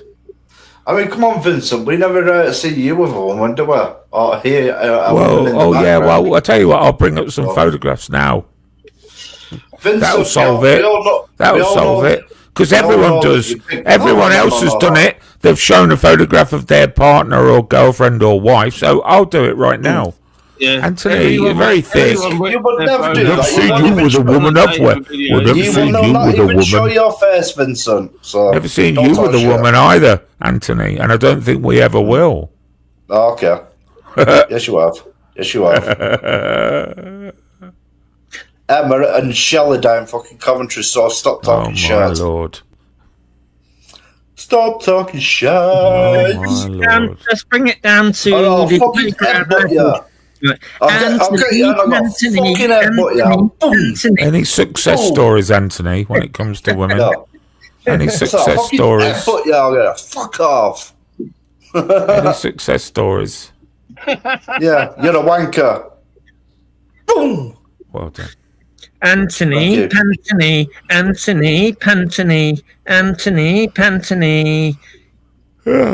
Playground level shit. Vagra's been hiding from Society X. But it was gone for about a day and a half. And went out for one night. You had a nervous breakdown, didn't you? We've been watching you, like breaking up, because breaking up is hard to do. Breaking up where? You. Where? It's like you're getting weaker in your in your stance now when it comes to jumping on panels and getting better. Because it's getting boring because we all know what it's the same old. Use the word stale. Because that's how Society X described me, and you do tend to copy what other people say. You copy other people's words, like no, I don't, monkey see, monkey do. Plagiarist. Biter. Shut up, you fucking lefty. It's got them bitten writtens, you get miss. Come on, man. AJ, be more invested in your craft. I'm not listening to you, Crinkle. You're a crackhead. Shut the fuck up. Don't talk to crackheads. Yes. Hang on. Woman beater down. So, you're destroying the panel, you dickhead. Man down. No woman beater left behind. British Bulldog man down, or British whatever it's called. Yeah, British Bulldog. He's a man and he's down. It's good to see you online, Ministry. Yeah, I've been about a little bit. Just here and there, not too many panels or anything. What you been working on? Not a lot, really. I've got all the house shit going on, haven't I? So, Auschwitz, yeah, that's a bad place, man. He's still not moved yet. No. Blimey, that's dragging out. Just in the final thing now, we should be getting, deposit any day. So, we got to think about getting out then. We got like 6 weeks then or so to get out, so. And you still haven't found anywhere? No, we had somewhere lined up that was up for sale privately, a friend's place. But that's gone on the market now with a proper agent. So he may let it to us, he may not. But yeah, we've got plenty of family we can stay with, and all the family have offered us somewhere to stay. I'd rather not sofa surf, but my missus might have to, or if not, we can go and B&B for a couple of months. It won't be a problem. Bit trickier for you. You've got a dog as well, haven't you now? Yeah, I have now. Yeah. Blimey.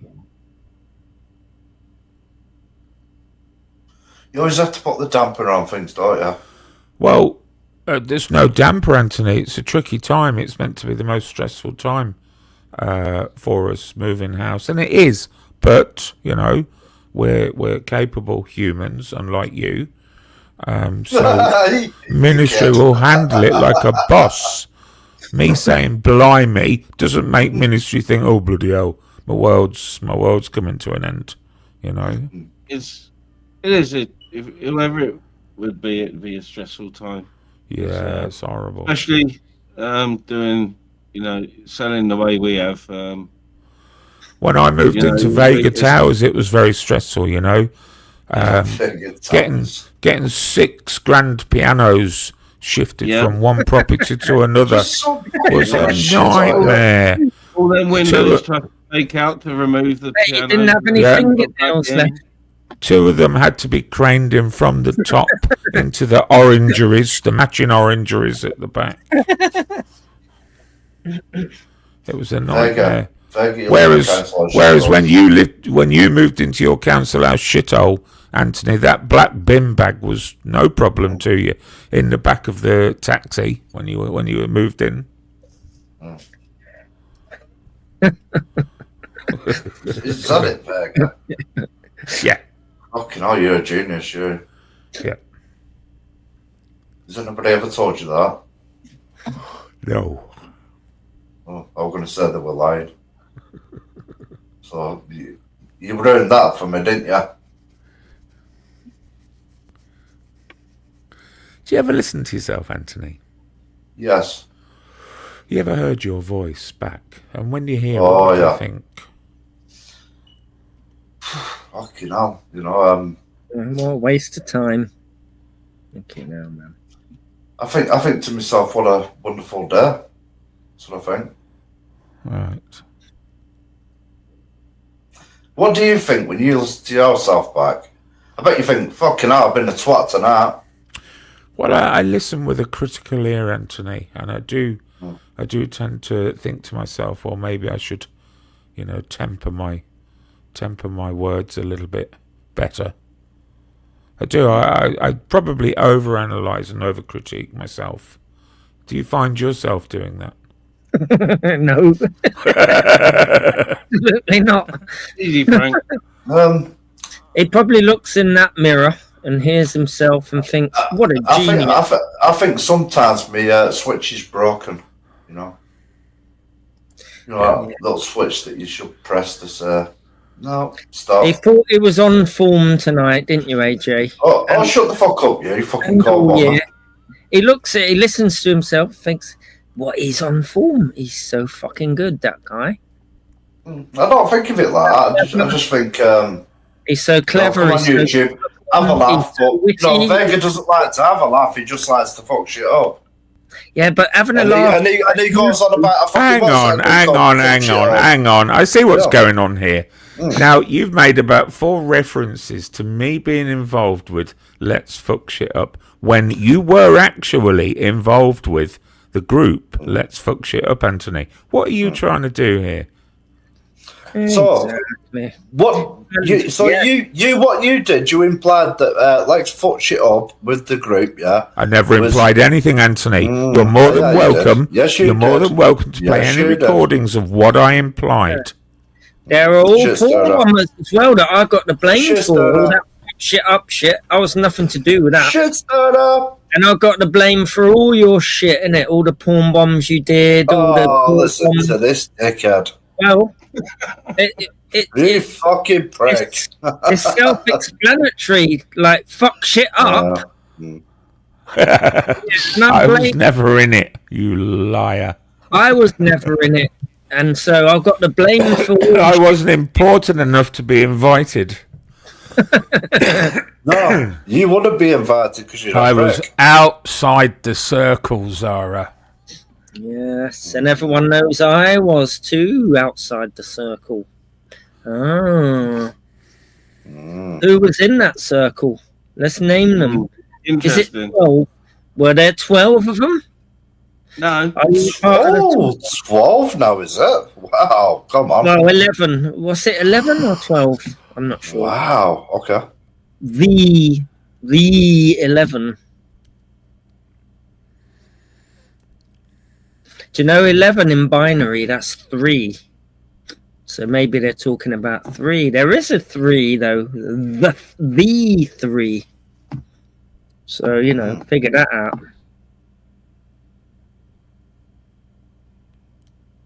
Tumbleweeds. Yeah, figure that out. But with your Christmas dinner, I know you like Brussels sprouts. Come to me, you know I've got clout. But I ain't. No, stop. But I'm not in this. Fuck this shit up. Stop. No, fucking hell. You're like a scab. Hang on, you're like a scab with a germ in it, like a wig with a perm in it. Gosh. Which is a bit funny. Go and run back to your fucking mummy. I know you're a bit scummy. We know that, but I let you off because you live near Brummie. You live somewhere up north. Brummie? Brummie. No, what's that accent? Your accent? It's not Brummie. It's something like that anyway. I don't know. That's Vega. Vega seems to know my life story. Go on. Where am I from, Vega? Let's is a Brummie. Let's is a Brummie. That's a bit funny. I spit like my nose. I get runny. Shut up, you fucking condom crackhead. Shut up. I'm not a bishop, but I go to church. Oh, God. Yeah? Oh, your girlfriend left you in the lurch. My boyfriend left me. I ain't My boyfriend left me. My boyfriend left me. But I know about them pigeons. The pigeons? What about the pigeons? Yeah, I'm better than you, even if it is by a smidgen. Oh, okay. That's genius. That's genius. It's genius. Listen and learn, Drone. Listen and learn. You're encouraging a fool. That's what you're doing. For real. Like, I go in for the kill. Yes. For real. So, AJ, when I come and see you at your house, are you going to let me stay? Like Jojo did? In the cupboard. I'm not going to hide. Or hid. So, what's your girlfriend's name? Oh, no. It was Joe who had the girlfriend. Yeah. So, what imagine such a cruel world where Jojo is the one with the bird. Crazy! AJ, were you able to work that out, Anthony? He thought he was in with a threesome or something, innit? Didn't you? And then, like, what was she doing outside the door? You're weird, you two. Like, fucking hell, man. So, yeah, AJ, what's the master plan? Is it something that is essential? Are you hard on the instrumental? I drive in BMWs, Mercedes. You just drive a rental. This is like Eminem in the early days. It's show like me your credential. Back on 8 Mile, this is. You get me. Yo, I'll come up and see you, AJ, but I wanna no bum squeeze. Not off you, that's for sure. AJ, you better lose yourself. You're gonna have to leave me at the door. But I'll leave you on in the moment. In the moment, that's it.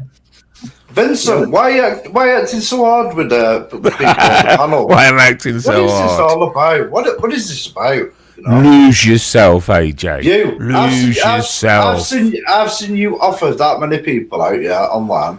I'll be Anthony. But you never meet anybody, you know. No. AJ, lose because this is not Grindr, Anthony. Give it all the gob. This is not Grindr, Anthony. We're not talking about gay shit, you know. That's your disgusting mind. AJ, lose yourself. I'm in here. AJ, lose yourself like you used to with them magazines off the top shelf. You better lose yourself. Don't be a futoy, a little elf. But you know what I'm saying? Just look after yourself. Oh, and he's slugging off your fellow fucking bustard. Buzztard? Yeah, don't be doing that. What is it against Buzz? Mascot. What have you got against Buzz, Anthony?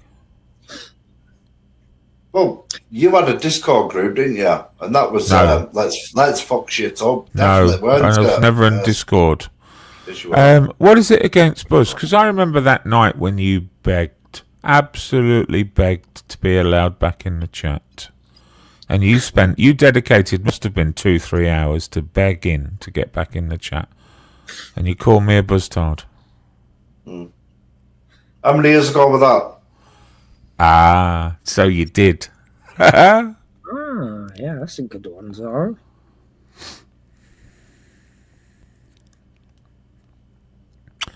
My case is closed. So that's Drone silent, Roy silent, Glyn gone. A faggot. Tell us about the male nana. These are the opposite of brain. Let's talk about this male nana. Silent quitters. Why do you never talk about it? Why do you have an obsession with homosexuals, Anthony? Because you got caught balls deep with the male nana. Because you've had dysfunctional relationships with females? That's why your missus moved, isn't it, to a different country. Well, no, not really. I wanted her to move there. And that's why, when you asked at Christmas, for the access. Why did you get so triggered on Tyrone's? Are you going to do something about it, Tyrone, or shall I? I'm going to tell that contact in every chat. What? I've got the clip. I'm not a mod at Tyrone's. That's just completely blown your bollocks out. I'm not a mod at Tyrone's. So how can I say to Tyrone, I'm going to time him out? You moron, Anthony. Think about what you say. You time him out in every chat. Listen to me, dickhead. Mod anywhere, Anthony. Nobody lets me be a mod. I don't blame him either. I've got the clip on what do you call it somewhere? Play it right now. I've got it on here. Play it right now then. Let's have a listen. I've got it on WhatsApp somewhere. Let's have a listen. I uploaded it. In fact, you can't even speak in Tyrone's because you're just completely blocked there, Anthony. So stop making up nonsense. I couldn't give a fuck. Well, there we go. He's just admitted he's completely blocked, and he's trying to convince us that he said something there in the chat. Oh, Lord. Trust me, I've got the clip somewhere. Just called Tyrone Art Hostage. He's done one live so far. And I think he's going live tonight, Wednesday night. He was on his old one today. He was on his... Oh, was he on today? I didn't miss that then. Yeah, I saw. He ain't deleted his channel. He's back, I think. So, yeah. No, Tyrone, his new channel is called. Yeah. The original one was Right or Wrong. Okay, well, I didn't subscribe to a new one, and that one came up. They must have renamed it. It's definitely a new channel, unless... oh, is it? Okay. Yeah, I think so, unless maybe I'm wrong. Can Zara try and find it? Put the link in. Got a link somewhere, let's see.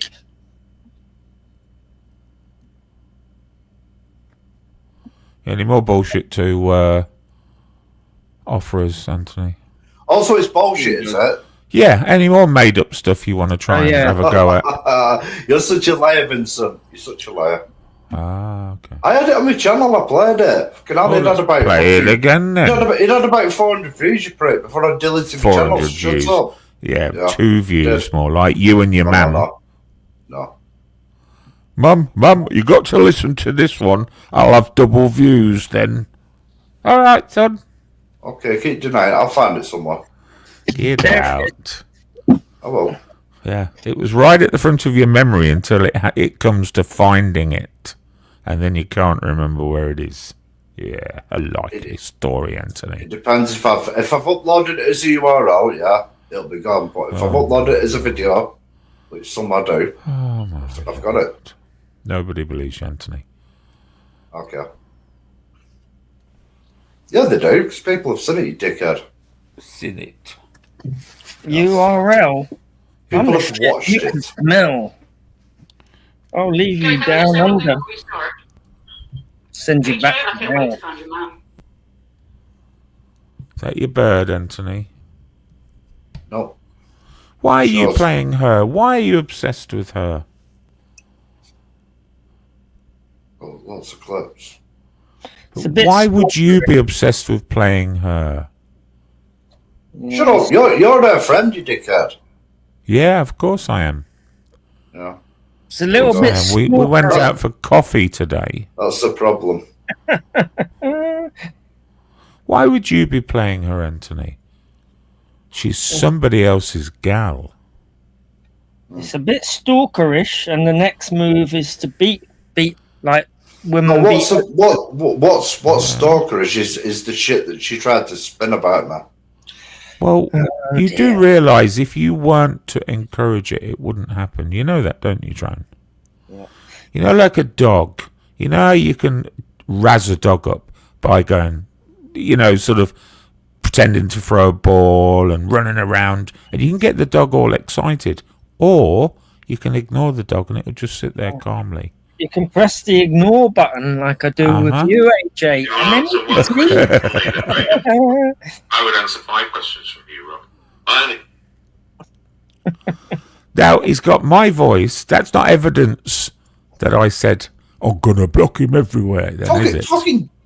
No, give me a fucking chance. He's just picked up go through a lot of videos. Random video with my voice in it. And that's gay stalker behaviour. Yeah. Why are you homosexually storing records of my voice, AJ? Have we just heard from your wank bank? No, these are all clips off my old channel. AJ, you're like an old ship that sank. That was from the wank bank. You know, I'm not that guy. What's his name? Frank, the one with a voice changer. Yeah.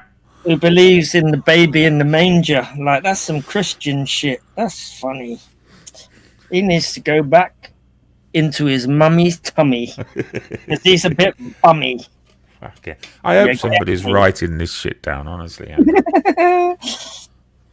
it's all right. I'll have it all saved. I'll get the old transcript. This is genius. This is genius. It's genius. This is like Rap 2.0. Yeah, I like it now. Do you know what? This is true story. I have spent many evenings with the first man ever recorded a rap song, okay? Right. And now I am here with the man who leads the next charge in rap. Yeah, that's true, man. I got down with hip hop when it was based on the boom bap. I'm leading the next charge when it comes to white man rap. You get me? Yeah, I'll give your bum a squeeze, not your mum's. Eminem might have done that already, Henry. Yeah, but Vanilla Ice was close, you know what I'm saying? But he weren't the one with the most. He was just playing. I'm going to stop, collaborate, and listen. Come on, Henry. Let's do it together. Let's duel it off. Vanilla Ice lyrics. I'm going to stop, collaborate, and listen. Because I'm on a fucking mission. No, it's brand new invention. Ice is back with a brand I don't know the lyrics to that. Maybe we need the lyrics on screen. I was just going off the dome because I know you're sitting there, you're listening, you're in your home, so get comfy. And so, you know, I'll make you fall off the wall, Humpty Dumpty. Had a fall. He had a fall, yeah. And so, I'm hard, man. I'll make you feel a wall. Do you feel as though you have rap in your blood, Henry? Can you feel rap coursing through your veins? I'm actually enjoying it a bit more. I can see the art in it. Yeah, not the fucking smelly thing like farting it. You know what I'm saying? There is an art to it though. So yeah, when I get bored, I just say some words and try and make it rhyme, just to pass the time. You know what I'm saying? Too much time on the street with the bloods you are. Isn't it? Well, it's better than sitting on YouTube and arguing like AJ.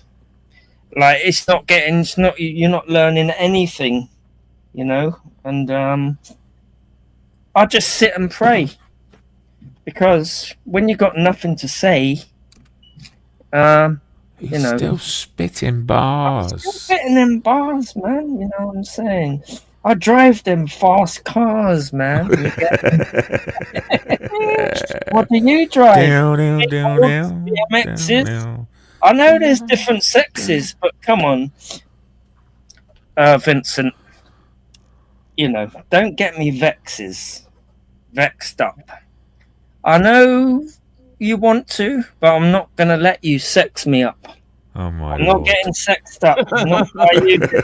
Oh my Lord. That ended badly. That ended badly. You know what I'm saying? I'm gonna sex you up. I'll take it gladly. Ended like a bad 80s song. But I'll take it gladly.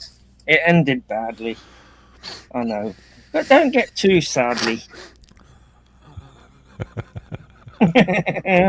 I like candy. I like candy. Oh. The girl's pussy when she's been laying on the beach. Her pussy's a bit sandy. See how silent like Anthony's got at your genius. It's pure genius. And what rhymes with genius? Vincent, give me a second. I'm going through my videos. I bet I've got it somewhere. Bet you. Oh, Anthony, you haven't got me screaming, I'm going to block AJ wherever I see him. You haven't. You just haven't, Anthony. You're not on my radar, son. I never said that. Yeah, not on my radar. You said that you were going to block Ash Chain everywhere he goes, because he went on about... I can't block Ash Chain anywhere. I'm not a fucking mod anywhere. Sophie. You had a meltdown. Ash Chain. You had a meltdown. Ash Chain. Hey, it sounds like you're suffering from stage fright. Yeah? I light up the sky like brake lights on late nights. Wow. Oh, no. Genius. I'm blessing you with this genius bars. Yeah, you want to be careful, though. I'm out of space. That's like I come from Mars. Good job I'm fucking monetizing a copyrighted channel. I'll give you this material for free. It's content, not content. Yeah? And so I'm not going to charge you. I'm not going to charge you rent. You can have it for free. It's on me. You know what I'm saying? Because it's Lent. And I can give you it on the daily. It is Lent as well. Come on, guys. That was good. And I can give it to you on the daily. Not half a daily. But I have a bath daily. Bit of a struggle there, Henry. That was. Put it back together right at the end, though. Right at the end, though. I do on my BMX. I used to do endos. Do you know that? When you go up on the front wheel. Oh, my Lord. Wheel rises. Henry, we're all of that age. We know what an endo is. Move on. Because I'm not chins in on the floor, Henry. What? We've all smashed our chins in on the floor trying endos. Fucking right. Exactly. You know the score. And Roy thinks he's hard because he plays British Bulldog. But doing an endo and smashing your chin off the floor, that makes you a real man. You don't fucking need a book, a map, or a master plan. Wasn't Roy mangled up by a bin lorry when he was riding his bike? Yeah, he was probably thankful for that because it turned him in, it made him even more manly. Helped him to find God. Oh, yeah, I think he was saying that. Or did God find him? He found him because he knew Roy looks in the mirror and he's a bit dim. Yeah, and he commits sins. We're all sinners, Henry. Yeah, I mean, at some point. Only if you go in for that. Sinners. I'm a proper cunt. I am sometimes. Well, the people in the fuck shit up thing, you're definitely sinners. Yeah. Not winners. You're like dogs' dinners. No. You know what videos I've been watching on YouTube? I'm addicted to these at the moment. Dogs eating their dinner, like, and they got the mic turned up. All the noises. Did you ever consider, in complete contrast to Shady, watching a video of a dog eating human food? Oh, that's a good one. I like the twist on that. Yeah, they do actually. They've been given the ones I watched. They give them tomatoes, broccoli, cucumber, bit of meat in it. Yeah, the crunchy noises they make. It's hilarious. It's just a gimmick, but you know what I'm saying. It's fun to watch for a little while. You was waiting for the rhyme there, isn't it? Well, it'll be coming. It's on its way. On its way. It's coming. It's getting beamed in from outer space. Yeah. Milky Way. Good job you didn't pin it. Yeah, and so yeah, I'll sit on it and spin it. Because it goes round. I hope somebody's writing this down, honestly. And it makes some funny noises, funny sounds. I ain't no clown. I know they call me that. But I'm warm and that. And you can come and snuggle me. Because, yeah, I fucked up there. Have you ever thought about doing rap battles professionally, Henry? Nah. You ought to. Yeah, I just like to come piss around. You know what I'm saying? That's it. I like watching them, though. That's why I quite enjoy it. Some of the American ones, like, I've been following that for a while because I can see the art in it. I enjoy the word smithery. If you get me. Ooh, what would you get to rhyme with word smithery? Word smithery, I'll leave you in misery. You know what I'm saying? I'm not miserly. I'm not miserly. I dish out them knuckles. Morning, Ron. I'll leave you all buckled. Oh, we've got Master Ron in here. He's got something wrong with his ears. There you go.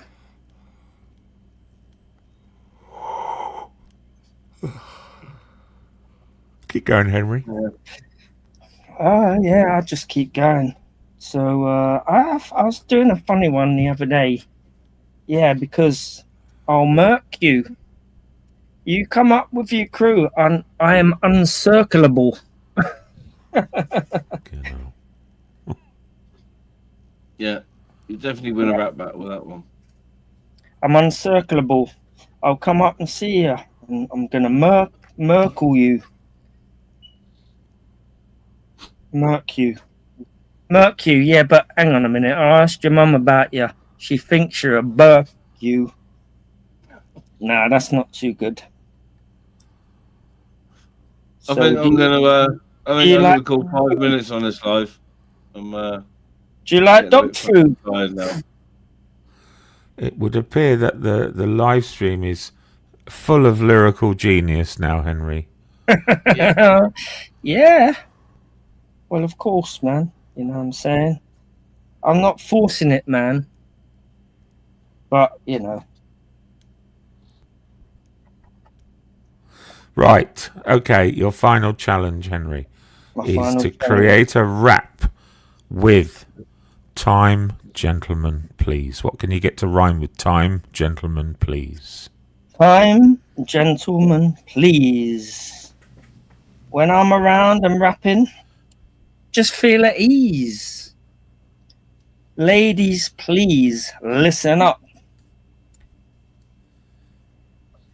I don't want to grab you what's under your cups. I want to grab you by the ears. Please come here. Listen up. Oh, Ministry of Madness. He's got a pup.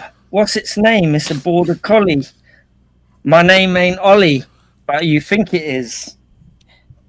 Because, I forgot now. Yeah. So we've been lyrically blessed in it. That's what Libertarian Minded said. Yeah, don't just stay up for a little bit longer. Just don't go to bed. Because I don't sink like lead. I fly high in the sky. Like high in the sky. Like a butterfly. Yo, you got it, man.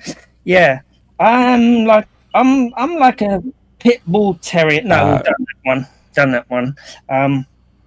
So I'm a 18. I don't sting like a bee. Come on, Henry. When I'm having to fill these gaps, I float like a butterfly. I sting like a bee. Who said that? His name was Muhammad Ali. So I'm a 10-ton juggernaut. You're just a flea. You know, I'll leave you owing me them peas, because I'll take your money. You're a little bit funny. I know you got a mummy and you sound bummy. I'm not going to fucking do you in a hurry. I'm going to torture you. I'll glue you to the floor and I'll stamp on your toes. That's going to look very funny. I spit like my nose and I'll give it to you, Runny. I've done that one already, but it don't matter. I'm like a battery, ever ready. Eat ready, Breck. Don't watch Star Trek. I ain't no AK. I'll bring out the AK and I'll shoot you with bullets. And what's happened to the Star? He's gone missing, isn't he? I was speaking to him today. Yeah, Henry was on with him earlier. I don't see much of him these days. He got his channel taken. Oh dear. Because he don't read the book. And yeah, so I don't know. He was talking about diseases and his channel got taken by yeeted medical misinformation. Yeah. His channel got taken. I know he's a bit funny. He might be a bacon. So Henry, we're on. He was shaken. We're on limited time now. I would like to know in one paragraph your thoughts on the first month of Donald Trump's presidency, please. I can see some tyrannical behavior emerging, and I think he's a danger to himself, a danger to the world. He's brought in an unelected billionaire to stick up for the other billionaires and to... Of course, the first billionaire in history to be involved in politics, isn't it, Henry? Yeah, unelected. And the first unelected billionaire ever to get involved in politics, isn't it, Henry? Yeah. Well, no. No. Hang on, not to be in charge, like as blatantly as what Elon Musk is. Musk is not in charge of anything. Yes, he is a part of the DOJ or whatever they call it. He's running a side agency, DOGE. Yeah, and what do they do? That's not in charge of anything. It's a cost-cutting exercise. They've done incredibly well so far, Henry. They're also responsible for giving out government contracts to... Yeah, and isn't it really dodgy? Elon Musk has just been awarded £400 million by the president. Isn't that dodgy? Well, yes, very, very dodgy. Yeah. Wait a minute, hang on. Wasn't it Joe Biden that awarded him that $400 million? I don't know, but... It was. What he's in charge of, it probably was, yeah. But now Elon is in charge of the Department of Government that sees to giving out contracts to Elon Musk. Well, they're doing the opposite. That what they're doing is not giving out contracts. It's a cost-cutting exercise, Henry. Yes, and what they want to use that money to do is say, live within our means. They mean... you live within your means, so they're cutting that and they are going to give billionaires tax breaks. Do you have any evidence of that? Yes, because he said it in lots of his speeches, and He's moving towards that with his executive orders and employing someone unelected who's got actually more They're doing interviews. You keep using unelected. He doesn't have to be elected, Henry. Yeah, and he's got power. He's got a lot of power on where all that money goes. Yeah, and you can just see what they're doing. They're enriching themselves. They are undermining democracy. Again, do you have any evidence, please, Henry? Bring the evidence. Yeah. So they're undermining democracy in this sense that they... hang on. Hold on, this one's a funny one. How is it undermining democracy? Because I didn't get to it. By threatening lawsuits to the media who are critical of him, he's bringing lawsuits to them. Yeah, just for saying the wrong stuff about Donald and his government. And he wants to just gut the administrative part of government. He has the ultimate Henry, you're as useless. You're as useless at debate now as you ever were. Right. Come on, they're making moves towards a techno oligarchy. So tell us what a techno oligarchy looks like, Henry. An oligarchy is just more and more power in fewer and fewer hands, usually of the rich, but it's not the oil barons like it is in Russia. It's the techno guys. You know, so when we saw the rise of the oligarchs in Russia, what that did was it pushed communism over. It pushed communism over and communism died. The oligarchy created what we now see in Russia, and I've been there, seeing it for myself many times, is what can only be described as an economic miracle, Henry. People now have money to buy food. People now have money to house themselves and create jobs. In America, that's what your oligarchy brought us, Henry. Oligarchy is not a terrible word. And he's being authoritarian too. He's already got ideas of breaking the law, going over Congress's head, firing people who he's got no right to. That has to go through Congress first. It's called cleaning out the house, Henry. It's exactly what Joe Biden did when Joe Biden moved in. He removed any opposition forces within the government, and that is probably the most sensible thing to do. Well, hang on, he's done certain moves that are illegal. No, he hasn't. Yes, Name one illegal move he's made. Okay, right. Name one. Just name one really quickly off the top of your head, Henry. Right. So, just one. Employing Elon Musk. No, that's not illegal. Hang on, that's already gone through the courts. That's not illegal. Well, the courts say it is. The law. It's not a court-appointed position. Yeah.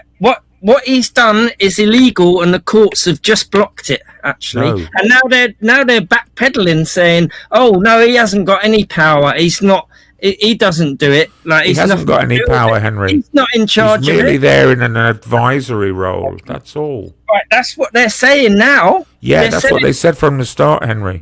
No, he was in charge. It was his team. He does an advisory role. Is it a paid role, Henry? So do you think how much money was Musk offered to do this job? Right.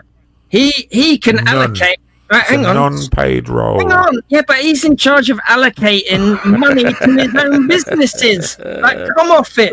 And then their platform is social media owned by him and his mates. Henry, stop this. Yes, it is. So now, let's be sensible here. Any funding going to Elon Musk right now would be very suspect if it came from Donald Trump. Do you think they're a little bit smarter, maybe, than that? Right. He will be awarding himself more and more contracts. Okay, tell us one contract he's awarded himself so far. None yet. But he's There we go. He's just clearing out. He's getting rid of. They've got plans to cancel Medicaid, to cancel US aid, where they can get soft power around the world and win support. They're cancelling all that for millions of poor people that could benefit, and they're just going to enrich themselves. That's what they're going to do. And since Donald Trump has been elected, They have increased their wealth by tens of billions. In 1 month. Right. No, yes, that's true. Yes. Since 1 month. Literally in 2 days, it's 1 month, Henry. Yeah. Yeah, I think we'll leave it on that point. I'm going to have to get off and take the gun out. Yeah, just watch out what they try and do. You're just trying to chop down this political genius ministry. That's all. No, what he wants is what Adolf Hitler wanted: ultimate power. He's cleaning out, anyone that might give checks and balances on his behaviour. He's going to get rid of, and he's already doing it legally. Before you end this live, give me the opportunity, ministry, just to say peak Trump derangement syndrome. Yeah, you watch. Just watch. Mark my words. So you watch what's going to go down. Thanks, ministry. You've cheered me up no end. I've had nothing but laughs here. By the way, as well, he's sent immigrants to concentration camps already. Well, good. Yeah. You mean illegals? Yeah, for daring to want to be an immigrant, daring to be illegal. Yeah, he's sending them to concentration camps. No, he's not. Yeah. He's sending them back in the direction. No, they're the criminals, Henry. It's illegal to send somebody to a concentration camp. Right, how does he know they're criminals? Have they been to court? Hang on, they've just arrived in there. Convicted criminals, Henry. They don't deserve to go to a concentration camp where you may never get out. Come on. Maybe send them to a 5-star hotel. I think he is going to go full Nazi on us. He's gone full Nazi already in your brain. No, well, he's getting there. He ain't gone full Nazi yet. And he's becoming an enemy of the UK now. Mm-hmm. He's pulling out of NATO. Yeah. He's doing all these economic tariffs, and he's waging an economic war. And so he doesn't like the UK now. I think we're more likely to be nuked by America than Russia. No, seriously. This is just hysterical now, Henry. Stop yourself. I am telling you, Vincent, just watch out. Stop yourself, Henry. Right, and so you see what Elon Musk owns, the social media platforms, and Mark Zuckerberg and the other guy, the Amazon guy, that they make the old media look like pussycats, so they can get so much deeper into people's minds and have control that way than any old media outlet. Would you prefer Bill Gates be in charge, Henry? Yes, I probably would. Yes, at least he has some common sense, doesn't he? At least he's not as greedy as these guys, and they support Tommy Robinson. Elon Musk picks him up. Yeah, what kind of weirdo do you want in control on the most powerful country on the planet? He hates immigrants. They're getting rid of equal opportunities in the workplace. They hate that. They are just Nazis, basically. I bet they're anti-trans as well. I bet they're anti-trans. No, they hate that. They hate it. Yeah, I bet they do. As well. Yeah, they do. They're racist. Yeah, the last thing they want is convicted rapists dressed as women going into girls' bathrooms, isn't it, Henry? I mean, these Nazis. Well, this echoes what I was saying earlier. He doesn't like criminals, but he's a criminal himself. Isn't that fucking great? Yeah, let's have a criminal in the White. What's he guilty of? What was he found criminally guilty of, Henry? A basic financial misdemeanor, which most real estate agents commit on a daily basis. It was merely an accounting error, Henry. He's still a criminal, and he says criminal things like grab him by the pussy. I want a president that says grab him by the pussy. That's the kind of president I want, Henry. Right, can I say something now, Emre? No, hold on, Anthony. I need a man. I need a man doing that job. I just wanted to say to Vincent before I go, what Ash Jens said to you is all Vincent wants for Christmas is unauthorized access to his son And you had a meltdown. Why would I have a meltdown at that? I've got this video somewhere. Why would I have a meltdown at that, Anthony? And I've gone back to. Why would I have a meltdown at that? You did. Why would I? You did. No, why would I? Listen to you asked Tyrone to deal with it, and you said, if he doesn't deal with it, you're going to time ass chair. I'm timed out. I was timed out. You lost your fucking mind. Don't lie about it. Well, play the video. Let's hear it. No, you know that. You know I've got You're not going to play it because you know it doesn't reflect what you're saying. Right, is it not true then, Vincent? Is it not true? I didn't have a meltdown. You've never seen me have a meltdown, Anthony, because I've never had a meltdown. You had a meltdown on stage. I am the opposite of you. You are an hysterical man-woman, and I am the opposite to you, Anthony. You're running from Society X. Yeah. Yeah. Fucking pussy. Yeah. Well, on that bombshell, I'm definitely shutting down. Take dog out and make a cup of tea before I hit the Cheers, snack. Minnie. Oh, yeah, AJ, you called him a pussy. Yeah, hang on. I called him a cocksucker. You wear Slazenger, I wear Stussy. Yo, and with that bomb. Yes. Big fucking finish. Drone doesn't know where to put his fucking face now. Yo, Ministry. Yo, we love you, fam. You're on this thing making your dynasty. Yo, when's dinner gonna be? Yeah, I'll leave you with that gem until next time. Yeah, I'll see you then. Big up your chest.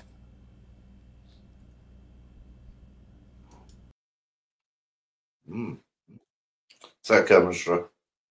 He's a fucking prick, innit? Yeah, Minister.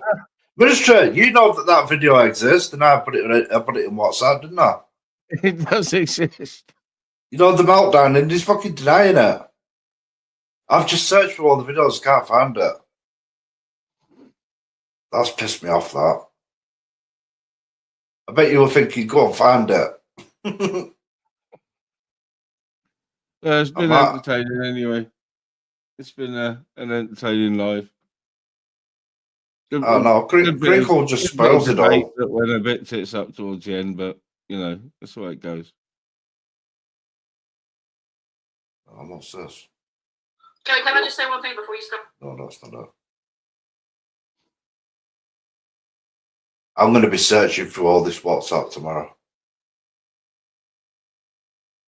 Libertarian-minded wants you timed out in chat. He wants to be what? Timed out? I don't know, Vincent. It's so old and it's just the same every time. Oh, it's all good. It's entertainment, isn't it? Oh, before you go, you know, you were going on about that app. It does like a tracking or something. Yeah. So does it track your face and sync up? Yeah, there is a way of doing it. Yeah. I haven't figured it out yet, but yeah, there is. I've got to have more of a play with it. I watched a video, but I couldn't find that box. I think you need to sign up to it. Oh, I'll have a look. You know, like sign. If you figure it out, let me know. All right, we'll do. So I don't think it's the processor. I think I've got the process to run it. I think it's just a case that it needs syncing up. Yeah.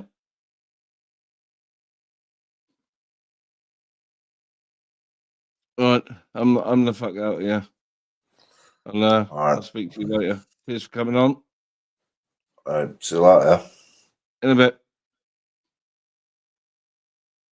Yeah, cheers everyone for watching. Cheers all the guests. Good bit of debate and yeah, we're a little bit heated after, but that's the nature of the beast. And ciao for now. Thank you fuckers for watching. Now piss off and find a less boring stream and recover some of the brain cells you lost while watching Ministry of Madness. You need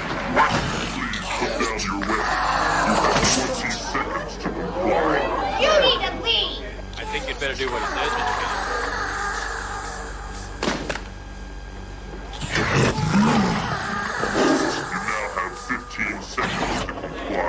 You are in direct violation of Penal Code 113, Section 9. You now have 5 seconds to comply.